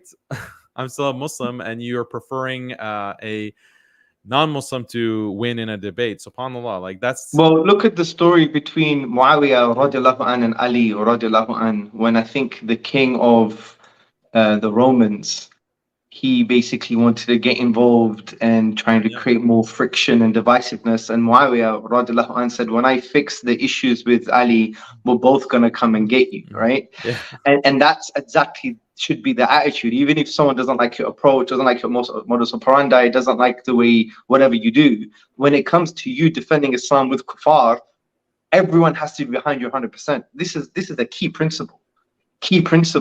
I mean, the Sahaba, when the Romans were fighting the Persians, they wanted the Romans to win because they were more in line with, closer to Tawheed than the Persians. The Prophet made dua for them.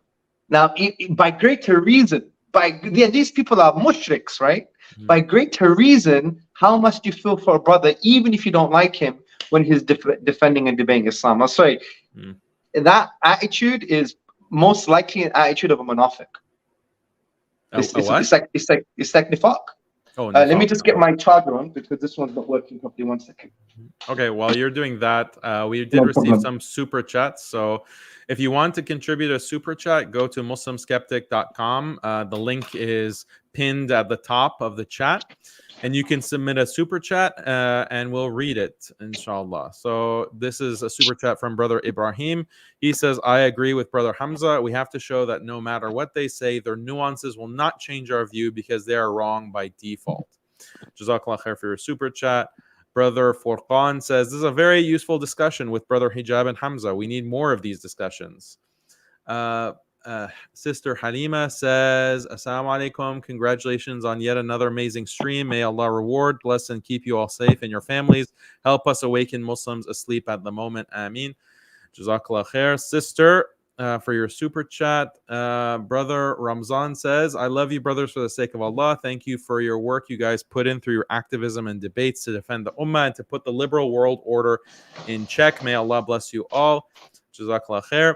Brother Hamza here says with his super chat, brothers, as a lay Muslim, when I hear y'all speak in an unapologetic tone with no sugarcoating, it gives me so much confidence in today's age.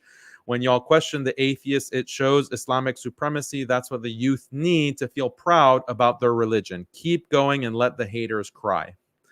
Barakallahu feekum for all of your generous super chats.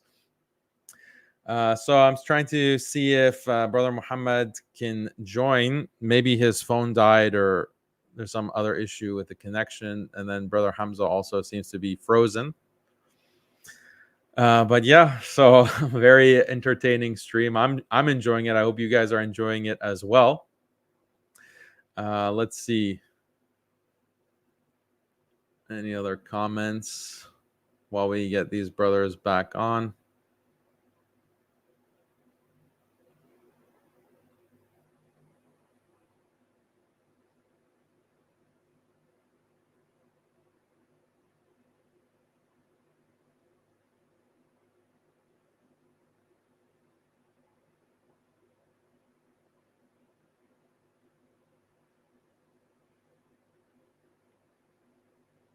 Yeah, so what I like about Brother Mohammed, what he said is that you can see that he has a vision, like he has a plan. People like Brother Mohammed Hijab, people like Brother Hamza Tzortzis, they have a vision and they're thinking on a large scale. They see the kinds of attacks that are happening against Islam, that are happening against Muslims around the world. They see that there are literally these superpowers that are funding the attacks against Islam to denigrate our religion, to denigrate our Prophet sallallahu alaihi wasallam. And this is a massive multi-million-dollar industry. And what are we doing to counteract this? What are we doing to fight back? What are we doing? What are we presenting to push against these ideologies and show the supremacy of Islam, the rational supremacy, the moral supremacy of Islam? What are we doing to counter this tide? And you have people like Mohammed Hijab and Hamza Tzortzis who are thinking on that level, who are thinking on that scale. And that's something to appreciate. That's something to really recognize as doing something, an effort, and constantly improving, constantly building. So Mohammed Hijab put in terms of legacy. You can put it in terms of vision, having that vision and operating on that level. So when you are thinking and working on that level, do you think like someone saying, oh, your tone in this debate was not exactly what I would prefer. you are not exactly, the most cordial as you could be in this debate or in this video or in this comment. So the people who are nitpicking on that level, it shows the level of their thinking. They're small-minded. They don't have the same kind of vision. They don't have an awareness of the problem, the awareness of the situation that we're facing. Same way it comes to these madkhali bootlickers. Like these madkhali bootlickers dedicate their entire lives to tearing down other du'at and trying to create divisions and splits within the Muslim community, not based on halal and haram. No, based on their nitpicking, based on their innovative so-called aqidah that they got straight from the CIA, basically. That's what their whole mission is in life. And you can see, like, what are they actually adding to address these kinds of problems? No, all they can say is don't debate. Yeah, don't debate. Just be good, obedient citizens to the rulers. Like, that's the only thing that they have to offer. So Brother Hamza's phone died, so he's gonna get it hooked up again in 10 minutes, inshallah. This is probably a good time for me also to pray Dhuhr. So I can do that, and hopefully that Brother Hamza will join. And Brother Mohammed, his phone might have died as well. So yeah, so this is the difference between bootlickers, some of these liberal soy boy tone policing. Oh, your tone is not appropriate. Oh, you need to be more gentle and so forth. These are people who are naysayers. They're pessimists who are just trying to drag others down. Let the people who are doing this kind of work and putting themselves out there. Yeah, we're not perfect. We can make mistakes. We're trying to improve. But the criticism that you're bringing is not proportional to the actual problem that we're facing. If you are facing this massive, so Brother Mohammed and Brother Hamza are bringing a lot of fighting analogies. So let me also bring a fighting analogy. You have this army, this huge wave of soldiers coming at you, coming at the Muslims with death in their eyes. They're out for blood. They are coming in waves. And we're facing this as an ummah. And then you have people who are in the back and they're saying, oh, you Muslims in the front, your swords aren't as sharp as they could be. Your swords you're not holding the sword exactly as it should be. These are armchair critics in the back. Meanwhile, you have these du'at who are going and facing the brunt of the enemy. and you're commenting on like how he's holding his sword, or how he's holding his shield. Don't you see this kind of tidal wave of opposition? And this is all you can contribute.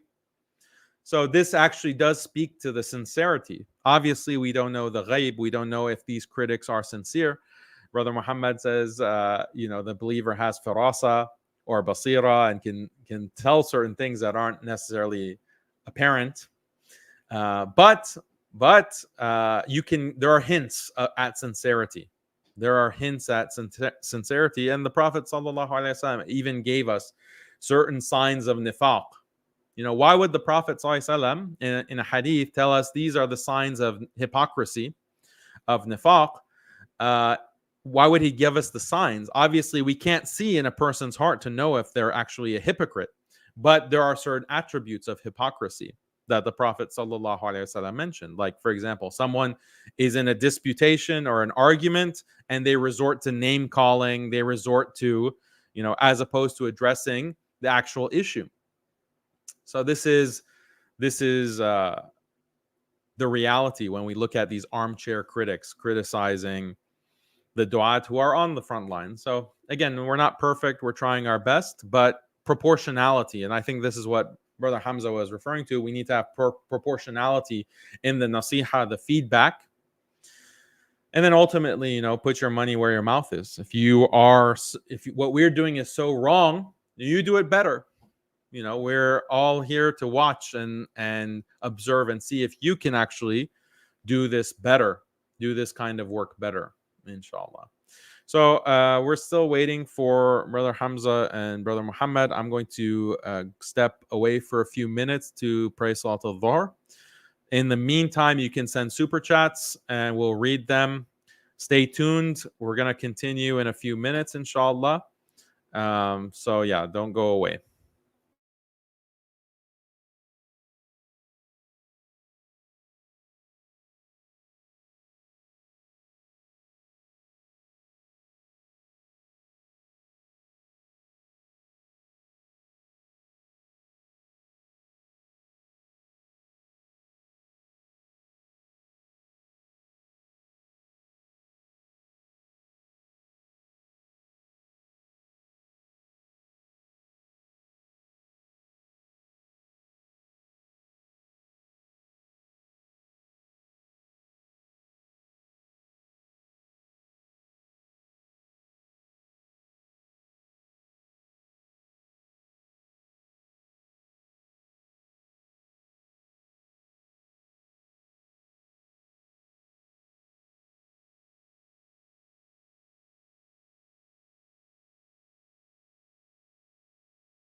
Assalamu alaikum.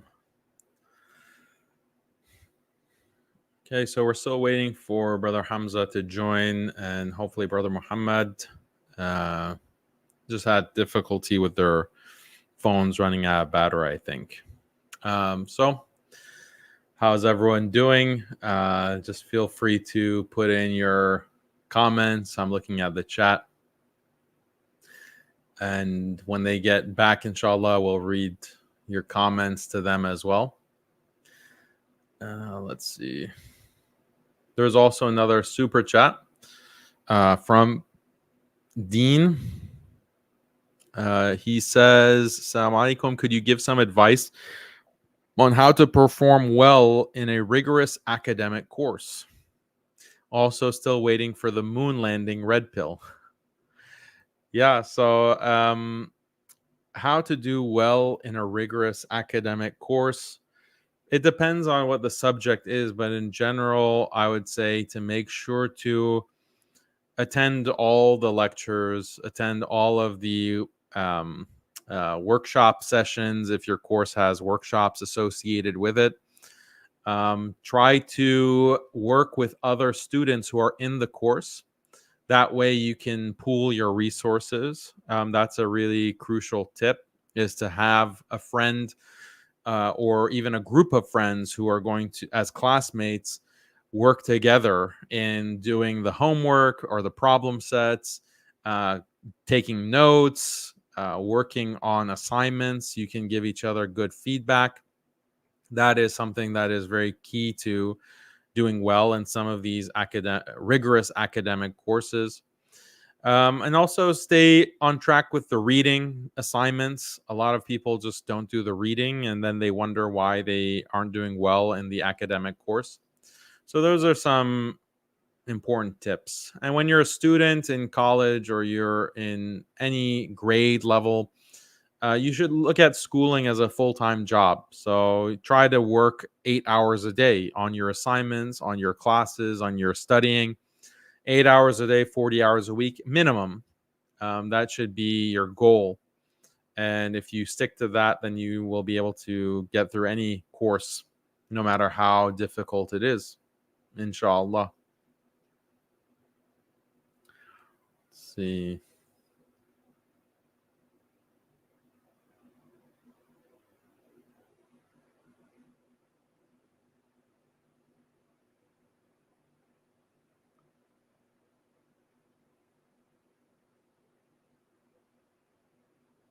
Are they in South Africa? No, I don't think they're in South Africa. I think they have left, but I'm not sure where they are, if they're back home yet.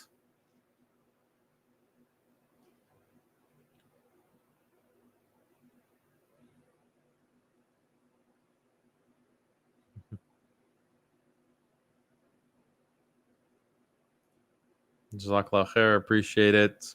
Glad you guys enjoy the debates. Then you'll Discord.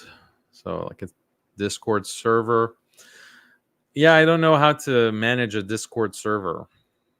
I think it's something that requires a lot of moderation, and it's difficult enough moderating like all the comments and that people leave on just social media channels. So it's going to be really hard, I think.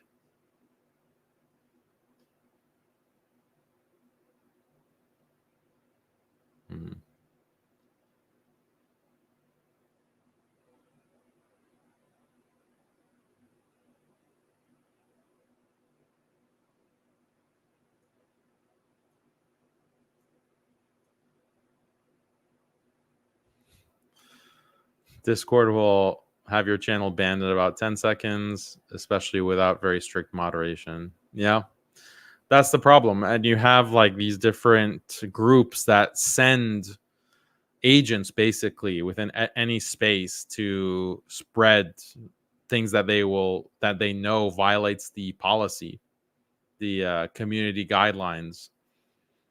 So that's why it becomes a big headache.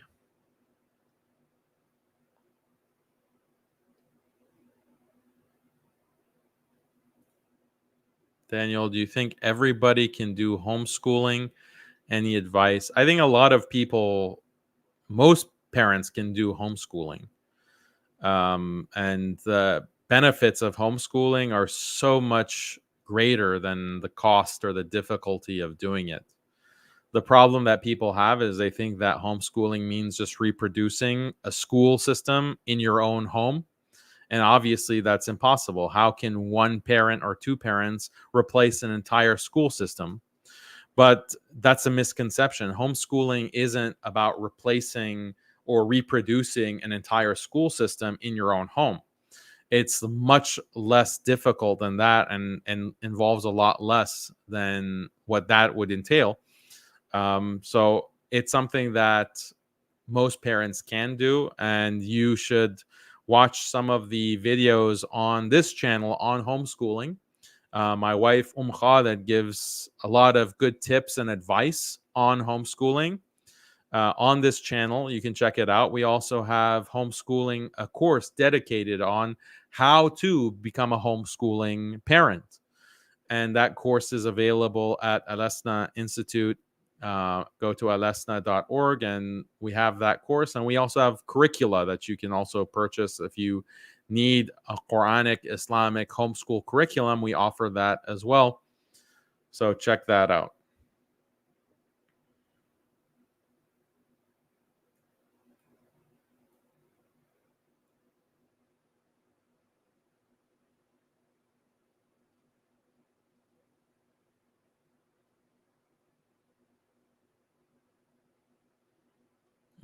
Did Hamza say that he can't go to Turkey any longer?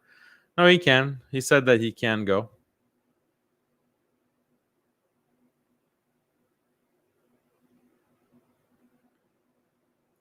Daniel, what do you think about Andrew Tate's recent interview? I think he's become more liberal. I'm not sure which interview you're referring to, but if that's the case, that's unfortunate. Can you please do something like a day in the life of a homeschool student to give a better idea of how it looks? Yeah, maybe I can do that. I don't want to put my kids on camera though, so we have to maybe animate it. I don't know how to, or maybe we can just describe it. I've described it before in other places. Maybe I should do a clip of that.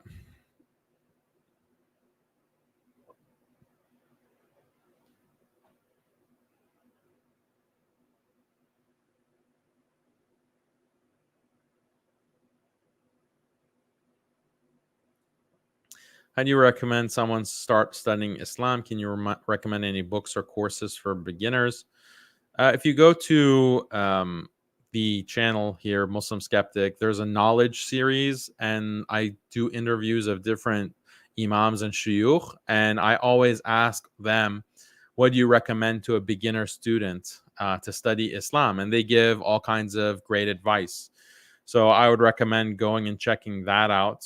And then also if you follow me on Twitter or Telegram, I post a lot of courses that are being offered with reliable shuyukh and imams, and they teach Islam, all kinds of Islamic topics for beginners. So whenever I post something like that, just avail yourself of that opportunity.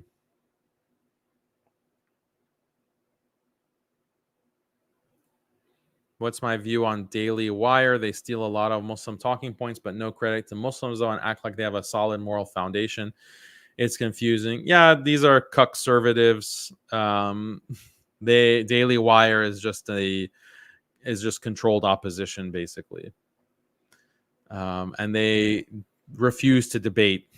So I've challenged all of these Daily Wire people to debate this kind of these so-called conservatives, Matt Walsh, Ben Shapiro, Steven Crowder, even though he wasn't ever with Daily Wire, but he's still within that same clique. So they won't actually debate.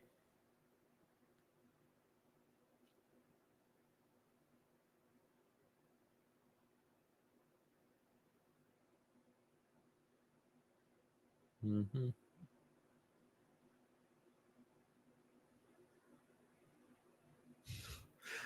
Daniel, how to be more stoic. Am I really that stoic? I don't see myself as being a very stoic person, but I don't know. I think the main thing to stoicism is you just have to not care what other people think. Like, not in the sense you don't care what anyone thinks about you, but in general, if you try to only care about what important people think. So, like your parents, what your parents think of you, what your family thinks of you, what important teachers, imams think of you, and then everyone else, just you don't care. I think that's really the key to stoicism. Hey, salam alaikum. Salam alaikum. Sorry, my phone overheated, and because I'm abroad at the moment, the internet's not great as well, and I had to use my laptop now, so I really apologize. It's like 11:15 p.m. as well, so all of that put together, really apologize, bro. I really apologize. No problem. I think it was all the hot potatoes and the that hijab was expressing. It burnt my phone. Yeah. Alhamdulillah. You know, he was talking about how he can look at comments and tell a whole person's whole life based on the comment. Yeah, you know, the good thing about hijab, right? He's not here, so we could say this, is, and I think this is the art of his popularity as well, is a sense of authenticity. And I think generally, and I've mentioned this before in the Dawah, and this includes many brothers in the Dawah, yourself and others. What you see is kind of what, yeah, in a way, like, you know, you have your temperament, you have your persona, and many young men and women actually appreciate that a lot. I think gone are the days where you're going to act as if you just come from the heavens, you're an angel, you know, your excrement doesn't smell, you've never sworn before, you never sinned in your life. Especially when it comes to young men, ages of 18 to like 40, they're not going to relate to someone like that because they can't see themselves in that person. And this kind of squeaky clean image, and I've mentioned this before, in some way, especially in our contemporary context, is not helpful to the growth and development of people and for them to actually see themselves in others. And I think a sense of authenticity where you don't have any undeclared negative intentions, and, you know, you're going to be at, you know, the best version of yourself as possible, but you're going to be you. And that authenticity, I think, you could see that a lot in hijab. So when he talks, you could, even when you may think he may say something that may not sound 100%, you know it's coming from a space of passion, love for the deen, and so on and so forth. And that goes with many brothers as well. So I think authenticity is very important. And that's why if you do an analysis of certain public figures, I think you will see people who come across as extremely squeaky clean, and they may be like that generally, which is great. May Allah bless them. I think they have more female followers. That's the analysis. So yeah, so sense of authenticity is very important. But anyway, so No, I agree. I think that's exactly right. You have some people that are doing dawah and they maybe are very popular. Arguably, most of their followers are women. You know, you can psychoanalyze that, but it's like their entire dawah is like a marketing operation. It's like they have consultants. Sometimes they literally have consultants that will determine, okay, you can say this, you can say that, don't say this, don't approach this subject, don't talk about this. And it's like, it's just like a marketing product that they're putting out. And I've heard dawah organizations describe themselves, or, you know, research institutes, you can say, describe themselves as just a marketing organization. We're just trying to get the most views. We're just trying to get the most engagement. And it's like a formula. How do we optimize for the most engagement? And it's not like optimization for the sake of a larger goal. Like, we want to have this positive impact on this, you know, on the Muslim community and on people's understanding of Islam. No, it's like we want views for the sake of views. And if talking about a certain subject that is politically incorrect is going to reduce our reach and reduce our engagement, then we're not going to talk about it. We're only going to talk about those things that are actually going to increase our reach, increase our audience, increase our followers. That's literally their mindset, because sometimes they're coming from a marketing background, or they actually have like these consultants that are telling them, you know, here are the things that you need to touch on, here are the things you need to avoid, this is the what you need to like, how you need to dress, how you need to groom yourself to present a certain image on camera. I mean, if that is done for a noble end goal, then I can see the benefit. But there's also an element of, and I've mentioned this online before, I call it algorithm prostitution. Sorry for because it's true. It's, in a sense, you've prostituted yourself to the algorithm just for the sake of the numbers, irrespective of the right type of impact you want to make. And this is very important. And sometimes we all fall for this trap because it just consumes you. But I think if we have the right people around us, we have people who could hold us to account, we have a good private group, and we keep on reminding ourselves about the end goal. Because fundamentally, what is Dawah? You know, Dawah is not even just numbers. Dawah fundamentally is that you want Allah's word to be the highest. And this is very important because sometimes we miss that in the discourse. Because sometimes, for example, people may chase shahadas, which we want, of course, we want people to embrace Islam. But they may want to chase shahadas from the point of view that they just want them to be liberalized versions of Muslims. They don't have any greater impact or efficacy, which reminds me of the civilizational type of hadith where the Prophet talked about that, you know, the nations are going to like feed upon you, like, you know, they're going to devour you. And then the Sahaba like, oh, we're going to be small in number. And the Prophet said, no, you're going to be a lot. There's going to be kathir, there's going to be many, but you're going to be like the foam of the sea. You're going to be like the scum of the sea. And the reason for that, because you have love of the dunya and fear of death. So from that perspective, we have to also see the Dawah from a civilizational perspective. That yes, we want lots of numbers, but we want quality as well. We want people who could make an impact. We want people who could, you know, hold on to the true essence of the deen and maintain, you know, normative Islam. And I think you're right. I think, you know, unfortunately, you know, many of us could fall for the trap of the algorithm, but we need to remind ourselves what is the bigger picture. Because the art of Dawah is giving people what they need, not what they want. And that is a very important point that sometimes we miss out. Because I give you an example, you know, take, for example, the feminist frame. Whether we like it or not, one of the dominant ideologies of the West is liberal feminism. It's a combination, right? And the feminist frame has become part of the subconscious aspects and features of individuals and societies, and we don't even realize it, even in the Muslim community. I was aware of this very, very famous sheikh. I'm not going to mention names, of course. He was sent like a voice note from a sister saying, my husband is this, my husband is that, my husband is this.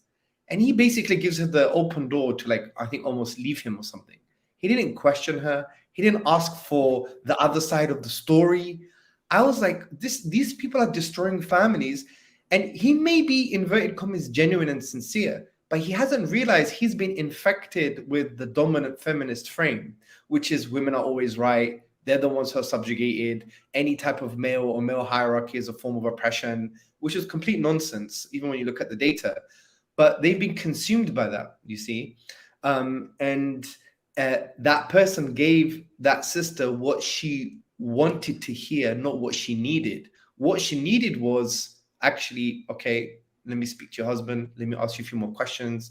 Let me, you know, understand the bigger picture. Let me apply the true principles of the Sharia to this scenario, not use a ridiculous medium like WhatsApp, for example, if that was the case.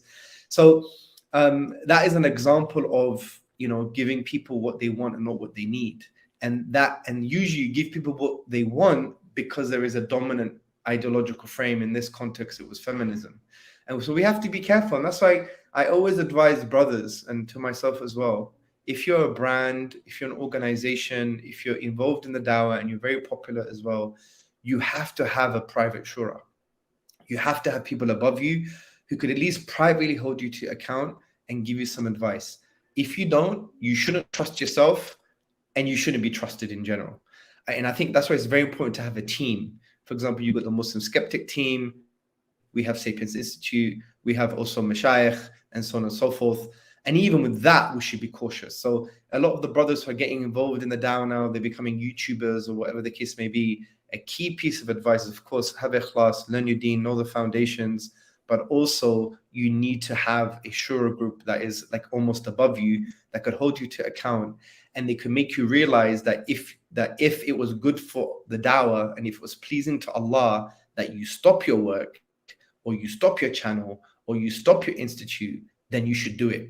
Because sometimes when we become a brand or we become individuals, what we do, we conflate ourselves with the dawah itself, but the interests are not always the same, and sometimes there can be a conflict of interest, and it's very hard, especially when I led I-Era for around 3 years, leading Sapiens. You get these challenges all the time. You have to be reminded the vision of the dawah is bigger than an organization, the organization is bigger than an individual, and all of these things have to be in line with a vision that is Allah-centric and Akhirah-centric, that is pleasing to Allah. So hopefully, if we have that in place, then maybe we could transcend the inevitable issues that the algorithm is giving us, because it is tough. It's not easy. It's not easy, bro. Yeah, I think that's really golden advice, mashallah, that anyone who is involved in dawah needs to have that shura component. And what's critical in that shura component is that you have individuals who are learned. They do have the Islamic knowledge at the level of like an actual alim, who can understand the principles of dawah, understand some of the qawaid of Islam and fiqh, so that they can advise you and give you boundaries. Because if you're just influenced by what comments are saying and these signals that come from the algorithm, the algorithm is constantly giving you signals. Oh, I made a video on this subject and it got this many likes, so let me do more of that. Or, oh, it didn't get as many views, let me do less of that. So is your ultimate authority the algorithm, or is it Allah and the Quran and Sunnah? But if you're not knowledgeable to that degree, or even if you are, you need to have someone outside of yourself to advise you and put the brakes on if you need it, or encourage you even in certain directions as opposed to others. That's really critical advice. On that note, what do you think is really the big project that you're going to be focusing on, inshallah, coming up? Are you going to be getting back more in debates in the future? I mean, I'm going to probably try to do a live debate, maybe online, because there's a lot of people that say so many stupid things, atheists that are coming up from the woodwork saying things about consciousness or Allah, and it's just regurgitated arguments, but in with a different linguistic frame, if you like. It's just expressed differently. And maybe I think, having an online discussion with people is going to be good. But in terms of myself, specifically, I need to finish my PhD. I have about a year left. And I specifically chose a topic that is kind of Dawah centric. It's to do with the Quranic verses pertaining to nature, the whole kind of ijaz al-ilmi, the scientific miracles of the Quran narrative. What is a better approach? Linking that with the philosophy of science, looking at what the classical tradition understood with regards to these verses. And wallahi, the conclusion is just amazing. The Quran is a multi-leveled and multi-layered text. And when Allah talks about natural phenomena, He always gives us a maqsad, an objective. I call it an epistemic goal. So when you look at throughout the whole of the Quran, when Allah is referring to nature, either before, in the middle, or the end, He wants us to conclude something about Allah, about ourselves, how we should relate to Allah, or something about the central beliefs of Islam. And it's amazing the way the Quran is structured. It helps you achieve that particular epistemic goal, that objective, by structuring the verses in a purposeful, ambiguous way, because the ulama spoke about that certain ambiguous structures are there to get you to think. They evoke thinking. And Allah also tells us to be in 5 cognitive or spiritual states: the sa'ilin, those who ask questions; yatafakkarun, those who think and those who ponder; yatadabbaruna, albab, those who have insight; ta'qilun, those who use their intellect. So when you're in that spiritual cognitive state, and you know that there is already a conclusion that Allah has given you, and it's structured in a purposefully ambiguous way to facilitate thinking, and Allah is telling you to refer to nature either externally or within yourself, Allah is teaching us how to think. Because it's like algebra. If I say to you 1 + x is 3, then you know x is 2. The unknown is obvious by virtue of understanding what the conclusion is and what the referent is, in this case, the number one. Allah uses natural verses in a very similar way. He's already giving us a conclusion. He's telling us what to refer to. He's telling us how we should be, think, and be. He's facilitating it within the structure of the language. And Allah is teaching us this is what you should, this is the Quranic way of thinking. And when you do that, if you're a 7th century person, 15th century, or 31st century person, irrespective of the accuracy of your understanding of these natural phenomena, you're still going to achieve those objectives Allah wants you to achieve. This is a timeless nature of the Quran that is phenomenal, because it is kind of practically impossible for a 7th century Arab to create such a structure that can have that timeless ability to refer to natural phenomena, to get you to conclude things about Allah, yourself, certain beliefs, and about how you should relate to Allah in a way that transcends the accuracy of the person doing the reflection on the particular phenomenon. That for me is just phenomenal. There is no other book like it. I know this was a very complicated way of summarizing a big topic, but the classical scholars actually developed this multiplicity of readings approach. That they understood that the Quranic ayat, if they didn't have any hadith to explain them and so on and so forth, they had layers of valid meaning. And they could link to phenomenological first-person experience matters, empirical matters, spiritual matters, whatever. But as the person is reflecting and they know what they should achieve, then irrespective of how accurate the understanding of the world is, or what they think the Quran is actually referring to specifically, they're still going to achieve the conclusions Allah wants them to achieve. And you know this, for example, Surah Mu'minun, chapter 23, verse 12 onwards, Allah talks about the alaqa, the mudghah, and so on and so forth. Allah gives you the conclusion. He says, He is the perfect creator. You're going to die and you're going to be resurrected. So Allah's giving you 2 or 3 conclusions here, epistemic goals that Allah wants you to achieve. That Allah is the perfect creator, He should be glorified, and that resurrection is a fact. And when you reflect on these phenomena that Allah refers to in the correct way, you're going to achieve those goals. So Allah is teaching you how to reflect in that particular way. For example, take the word alaqa. Alaqa in the classical Arabic language has 5 major meanings. Blood in a general sense, a blood clot, clay that sticks to the hand, something that clings, and a leech or a worm. If you take just the general meaning, the blood clot, that it looks like a blood clot, it can be like a blood clot. How can you conclude the goals that Allah wants you to conclude just by referring to the blood clot? Well, it's very simple. Well, first and foremost, Allah is the most perfect creator, because we were a dead piece of flesh filled with blood, seemingly. And look at us, Allah created the asbab, the physical causes in the universe, and the biological processes in order for us to emerge the way that we are. Now, that is a phenomenal expression of Allah's perfection, creative perfection. Why? Because if you give a sculptor a wet piece of clay and you tell him create a human being, it's going to be impossible, right? So again, this shows His perfect creative agency. Also, how does it prove resurrection as a fact?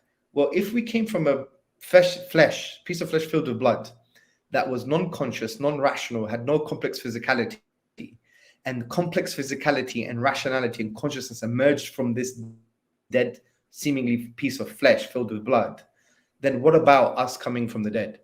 It just logically follows it's possible. Now, that's a very quick, crude analysis of the situation, but look how beautiful it is when you actually take the Quran seriously. Sometimes we superimpose an empirical paradigm, a scientific paradigm onto the Quranic discourse, which I'm not saying you can't do from a secondary and tertiary perspective, but at least give the Quran its due. Allah, the Lord of the heavens and the earth, is already giving you the conclusions in the Quran when you're referring to these phenomena, what you should conclude. But many of us, because of an inferiority complex or post-colonial trauma, we're like, no, we have to be like the religion of the scientists with the white coats. But this is the wrong way. Now, I'm not saying you can't have these insights in a kind of tadabbur way, in a pondering fashion. You could. But primarily, prima facie, the Quran is already giving you these conclusions. The Lord of the heavens and the earth is telling you what you should conclude when you reflect on X, Y, and Z.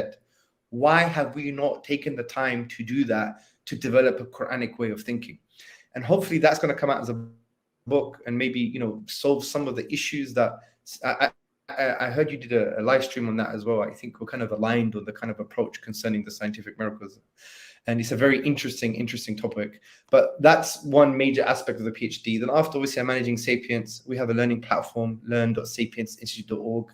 We've got courses coming up on liberalism and LGBTQ+ and secularism. We've got stuff on Christology, history, how to deal with shubuhat. We have around 8,000 students on there. So we're really focused on developing that stuff, and we've got books coming out as well. So I'm just like a glorified administrator, making sure all of that stuff happens. So that's my main focus, to facilitate the work of Hijab, Dr. Usman Latif, Fahad Taslim, and others. So we produce the books, we produce the courses so people could be empowered to share Islam academically and intellectually. But from the personal Dawah point of view, I have a Miskeen channel. I just started it relatively recently. I'm trying to add a few more bits and pieces. I'm not very regular, unfortunately. I had a month gap, then I put something out on the LGBTQ+ called Reclaiming the Rainbow, where I talked about Sambina and the black lesbian, because I try to agitate the queer theory discourse. I said, if there's no biological markers for anything, it's all socialization, and they're radically skeptical about categories, and they don't believe in objective truth, and there is nothing physically that's going to dictate my identity, then my name is Sambina, and I'm a black lesbian. Yeah. So I said stuff like that. But yeah, so I'm trying to focus on that when I can, and also maybe have some live debates as well, if possible. And that's it, really, bro. Sorry for the you when you get the Greek going, especially when I'm passionate about a topic, you have to interject and tell me to stop. No, we're enjoying it. Your insights, mashallah. Yeah, so that's exciting upcoming project. So I encourage everyone to subscribe to Brother Hamza's channel. It's linked in the description, so definitely check it out. And yeah, I'm just enjoying your discussion of the scientific miracles issue. And it's interesting, like the way you described it, or the analogy with algebra. Like there's an unknown and you're solving for the unknown. And it's interesting because it makes sense of why a lot of these atheists, they have this line that, oh, you're just making an appeal to the God of the gaps. And it's interesting because in algebra, there is a gap, there is an unknown, but you solve for it. So this is the way that of you describing it, mashallah, it makes a lot of sense. And it can make sense of how atheists fall for this type of line of reasoning that, oh, religion and just appealing to God is a matter of an appeal to ignorance. Like we don't know, and therefore we just say, oh, God did it. But that's not actually what's going on. It's actually kind of, as you described, a Quranic way of thinking towards a conclusion that Allah is giving us in the Quran. Yes, so yes, and it's very, very powerful. And it's one of the key Dawah strategies that the Quran uses, actually, to get us to affirm his oneness and his creative agency and his power. And I really suggest people engage with tadabbur, because Allah says in the Quran, do they not ponder over the Quran, or are there locks, many locks on their hearts? So you can mirror this meaning. The more tadabbur you do, the more your heart becomes unlocked to receive his guidance and mercy. So it's a neglected practice. And obviously there is a difference between tafsir and tadabbur, although the terms have been used synonymously in the classical tradition. But technically, tafsir is meaning. This is for the ulama, for the mufassirin.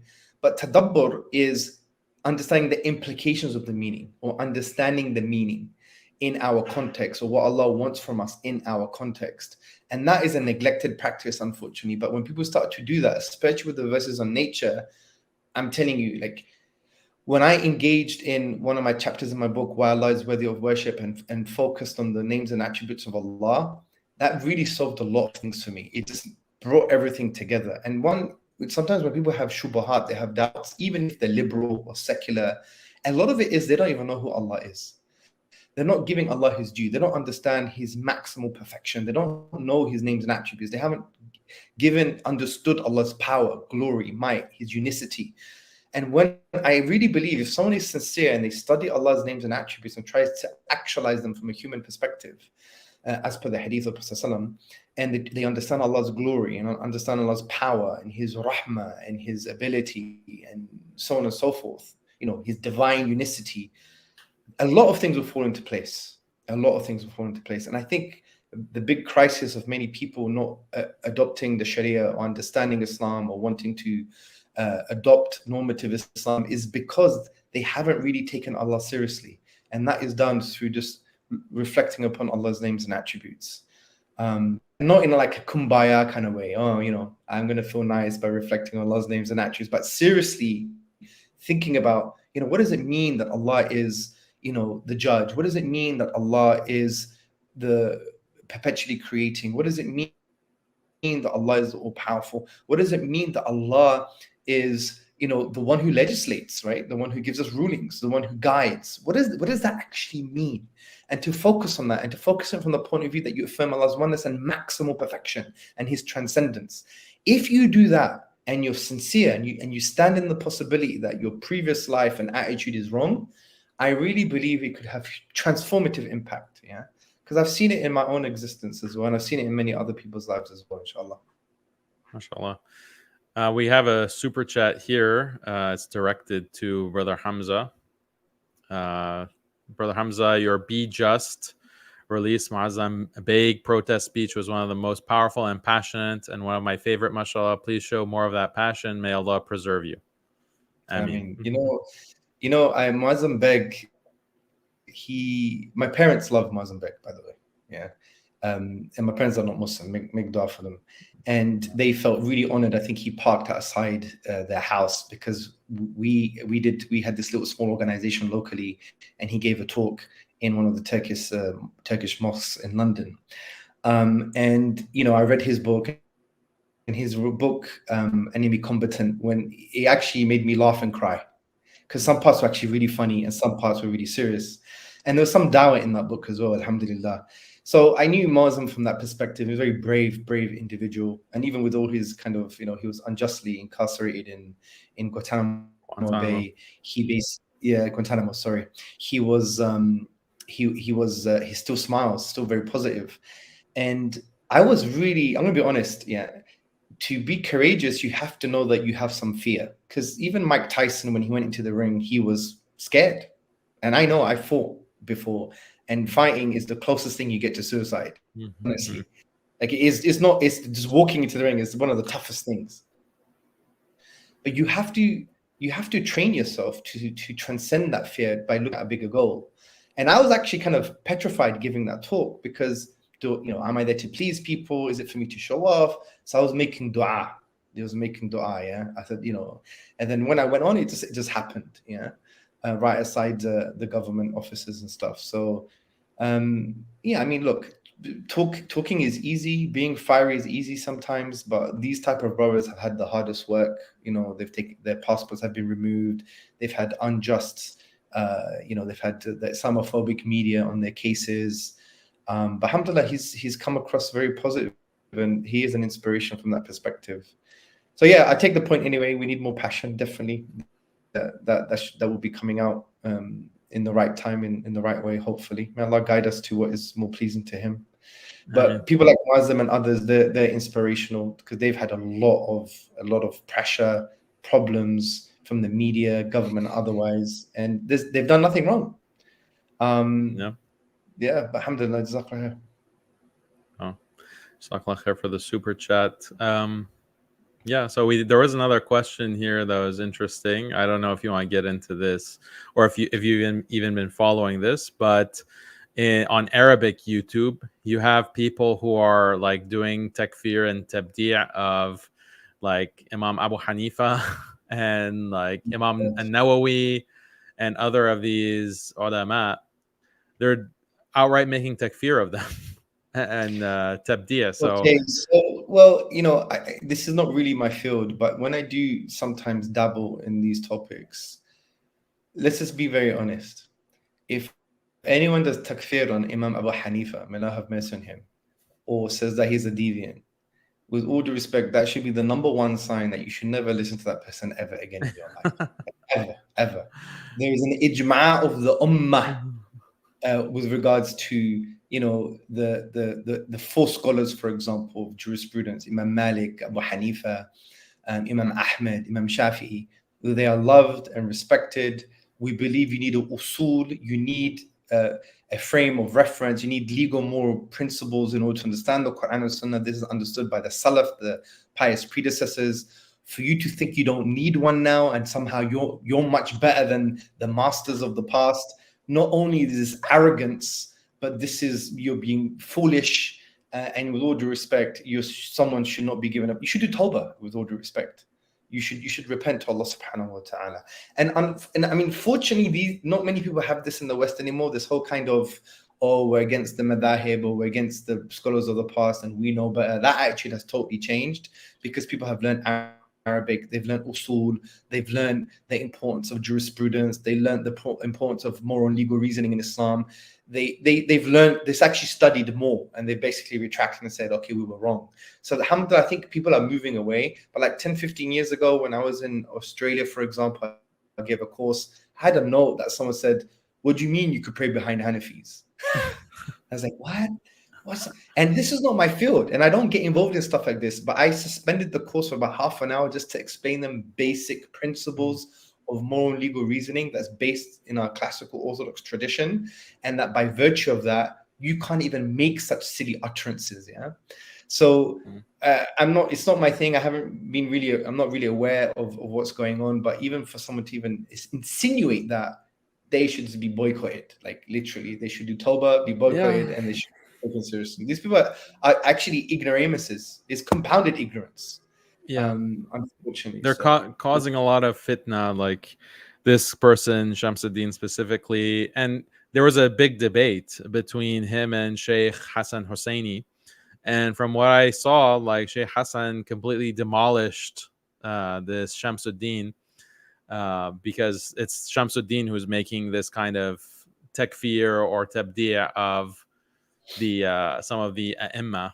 So subhanallah, it's just mind-blowing. Like, this is the type of issue that people are debating and causing like this kind of ruckus, things that there's no question. Like, how Imam Abu Hanifa, like, you're really going to call him a deviant? Or like, subhanallah, I can't imagine where these people are coming from.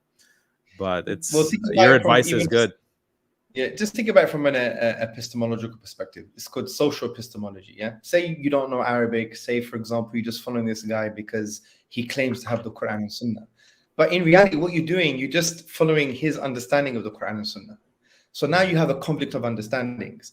Are you going to follow the Quran and Sunnah of someone who comes from a kind of post-secular, liberalized society, who basically, hasn't been socialized Islamically properly just by virtue of our, post-secular era? Or are you going to follow someone who is part of the Islamic, environment, the Islamic polity? He internalized the deen. He was known to be pious. He wasn't infected with all these other secular liberal ideologies.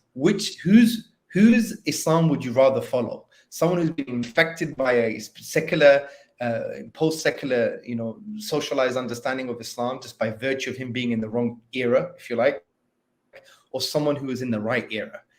Simple points like that. Because if you're following someone like that, you don't even have the tools to understand what's going on. You're just following their understanding of Islam anyway. It reminds me of a debate that we had with someone who came from a very Pakistani al-Hadith background. Obviously we love the al-Hadith as well, but in the Pakistani context, they're like, you need to know the dalil for every single movement in the prayer. You need to know it yourself. And he was speaking to a sheikh, and he was like, yes, you do. You have to know all the dalil, or it's like a form of like his blameworthy taqleed or whatever. So the scholar asked him, okay, what's the dalil for something? And he gave it in English, I think. And he said, do you know the Arabic? He said, no. He said, so you're doing taqleed on the translation. Yeah. The debate was over. The debate was over, right? Yeah. So think of it just functionally.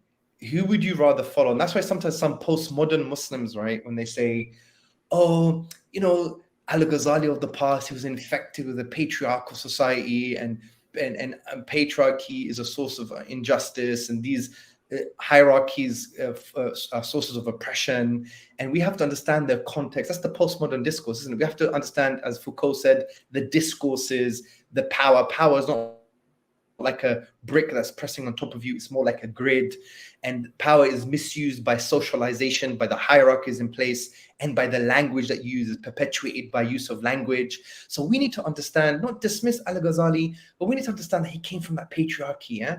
And the irony of that discourse is where are they speaking from? They're speaking from a kind of secular, liberal, shahawat, everyone's chasing their blameworthy desires.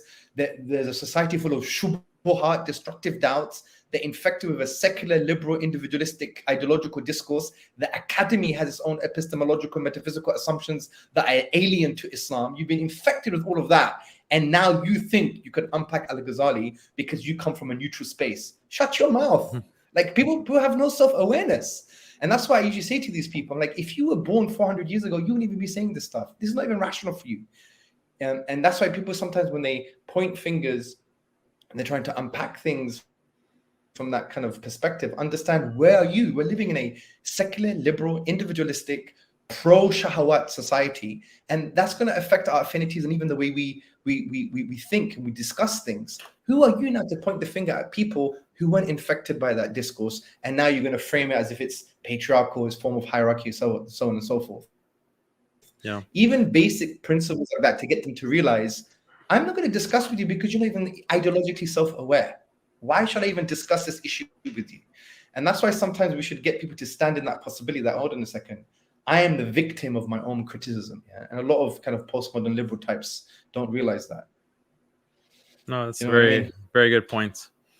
A lot of people, they just don't have any awareness of their own assumptions, and they might spend their whole life and not be aware of those assumptions that they've been socialized with. So yeah, very good point. And we're not saying that we agree with everything that all these imams said, because you might not be Hanafi, like you might be following a different madhab, but to make takfir or tabdi' and to just wave away or dismiss these ulama of the past that the entire ummah has agreed upon that they were scholars and ulama, this is, I think, really beyond the pale. Yeah, there's no shame. They have no shame. Yeah. So I guess with Brother Mohammed, I don't have any word from him. So maybe there's like a blackout. Maybe there's no electricity in his area. Most likely, because he's abroad, I believe, and it's most likely in a place where he may not have good internet. That's for sure. Yeah, I think it might be even more than an internet issue, because I sent him a message and I don't even think the message went through. Oh yeah, it's probably electricity as well. It's probably, unfortunately, Britain's going to become like that as well. The predicting there's going to be load shedding in the UK. I think. Would you believe it? We had it already in the US. So. Oh really? Yeah, I mean, it only has happened once this summer, but it was only like 45 minutes that the electricity was off. So we were having load shedding in the US as well. Well, it's a sign for things to come, I guess. Yeah. So I guess while I have you on, I can ask you about hijrah. What do you think about Muslims doing hijrah? I'm going to be very honest. I haven't studied the topic Islamically, so what I'm going to say is just an intuitive response. But the question I like to ask, if someone were to give me, an analysis, I'd be like, okay, to where? Where should we go? Where do you think is the right place to go? Like, I've heard of families, they go to very pious communities, maybe in UAE or I don't know, Saudi or Egypt, and their kids still get affected by the liberal discourse and by nihilism and hedonistic principles by virtue of the internet. We live in this globalized community now. Fine, you may think it's less of two evils. Go to a place that's much better to facilitate your children. I totally agree. But the question I have is where? I do believe, if you're going to be residing in an area that's going to affect your iman and your sense of safety, then obviously you have to take some precautions and measures in place to actually leave to go to a place that's going to facilitate your iman, for sure. But I don't disagree with that principle in general. But the question is, okay, where do we go? Where can you go?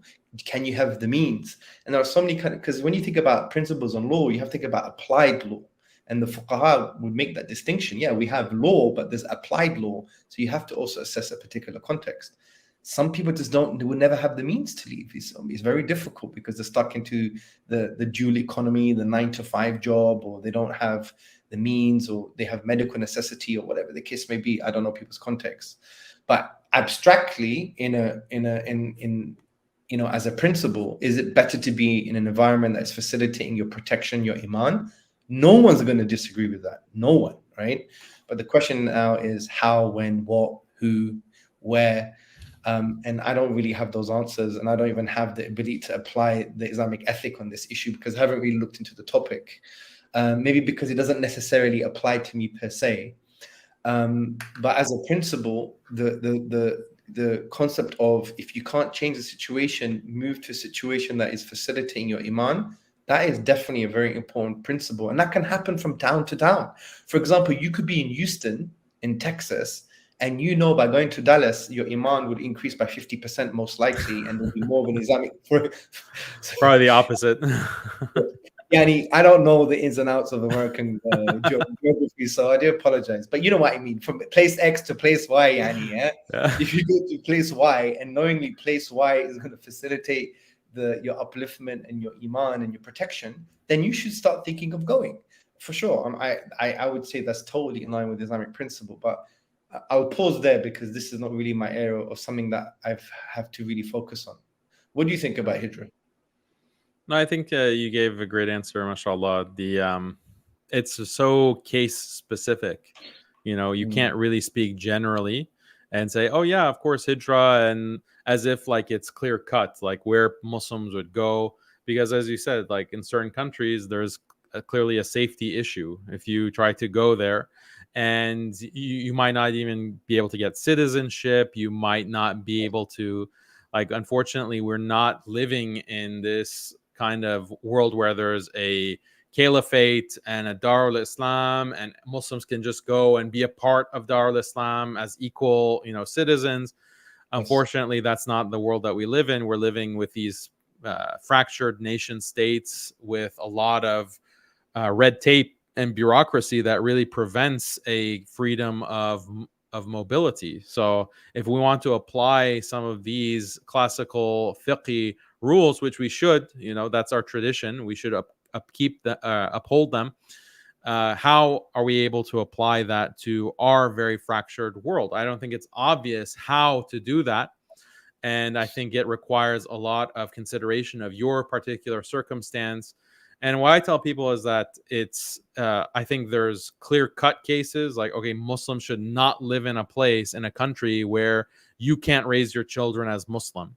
In that case, it's clear-cut. Then you should not be living there, and because you literally cannot raise your children as Muslims. And there are countries that have reached that point in Europe where you literally cannot teach your children that hijab is required, that zina is haram.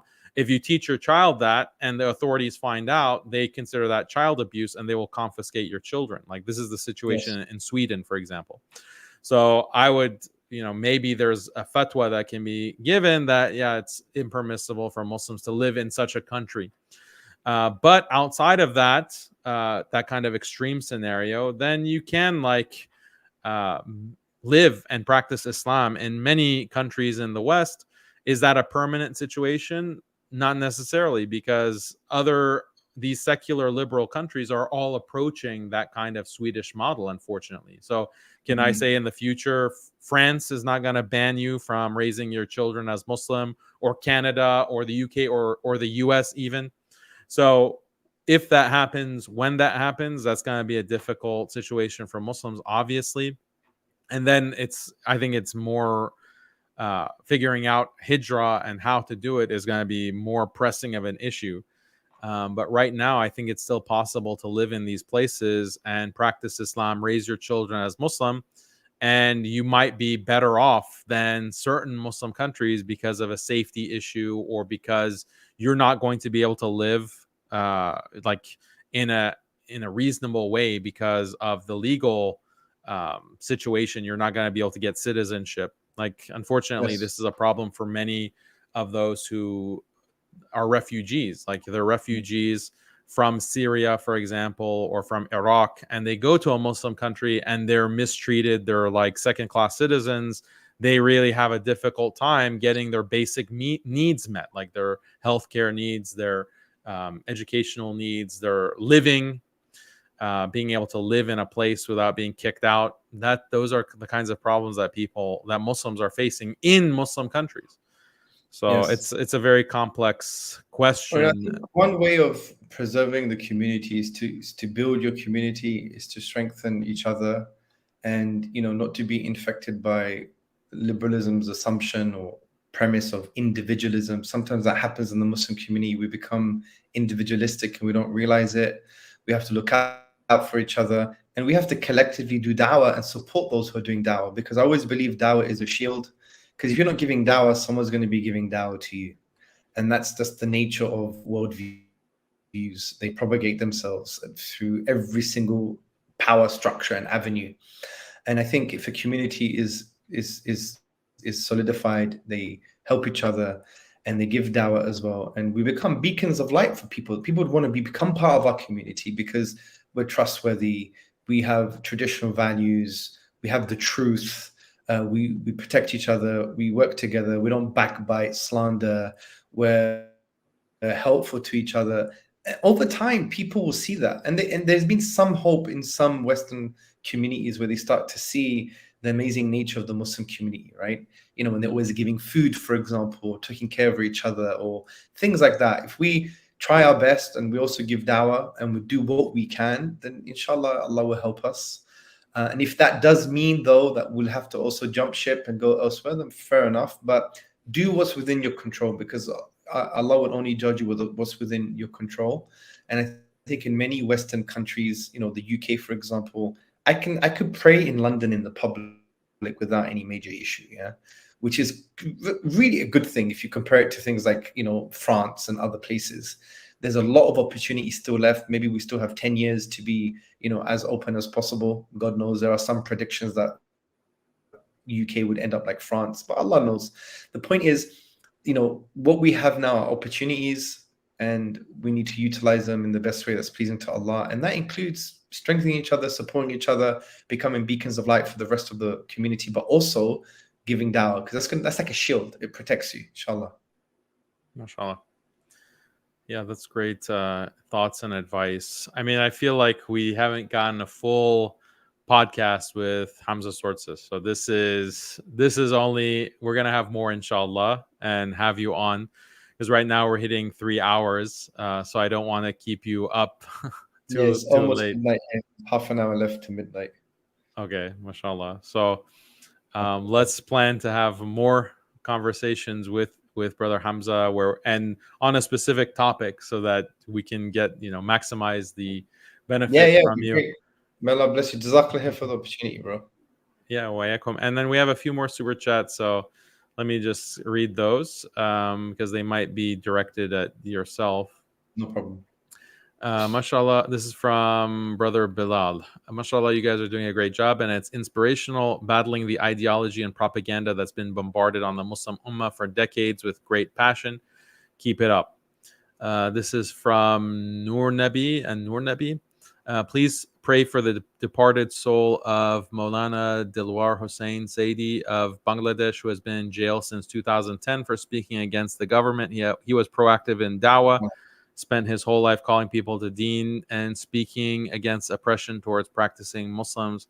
So may Allah, this is departed. I guess he's passed away. So may Allah have mercy on this sheikh, and may Allah release all of the ulama that have been imprisoned around the world. Ameen. From Brother Mohammed, he says, will you be attending another AIM conference? Keep up the great work. We'll see. Not sure about that, but yeah, so those are the super chats. Alhamdulillah. And yeah, so appreciate you, Brother Hamza, for your time. We appreciate Brother Mohammed. I think he has some issues with the electric grid, but we'll have both of you on and continue, because the people really love this format. Do you do much like live stream format? I don't think that you really do. I've done a few, but I haven't done some for a while, but it's good. Yeah. I mean, live streams are good. They keep you on your toes. You have presence of mind. You have to give your best. And yeah, so yeah, I enjoy it. Jazakallah khair. 3 hours went very quickly, by the way. So it wasn't as long as I thought. So alhamdulillah, it was really good. Yeah, it just flies by. So inshallah, glad that you enjoyed it. We're going to do it more, inshallah. But yeah, everyone, please like the video, share, and comment. Show your appreciation to our guests, and definitely check out their channels, which again are linked in the description below. Leave a comment, go and subscribe to their channels, and check out the debate that we discussed. It's also linked, debate with atheists.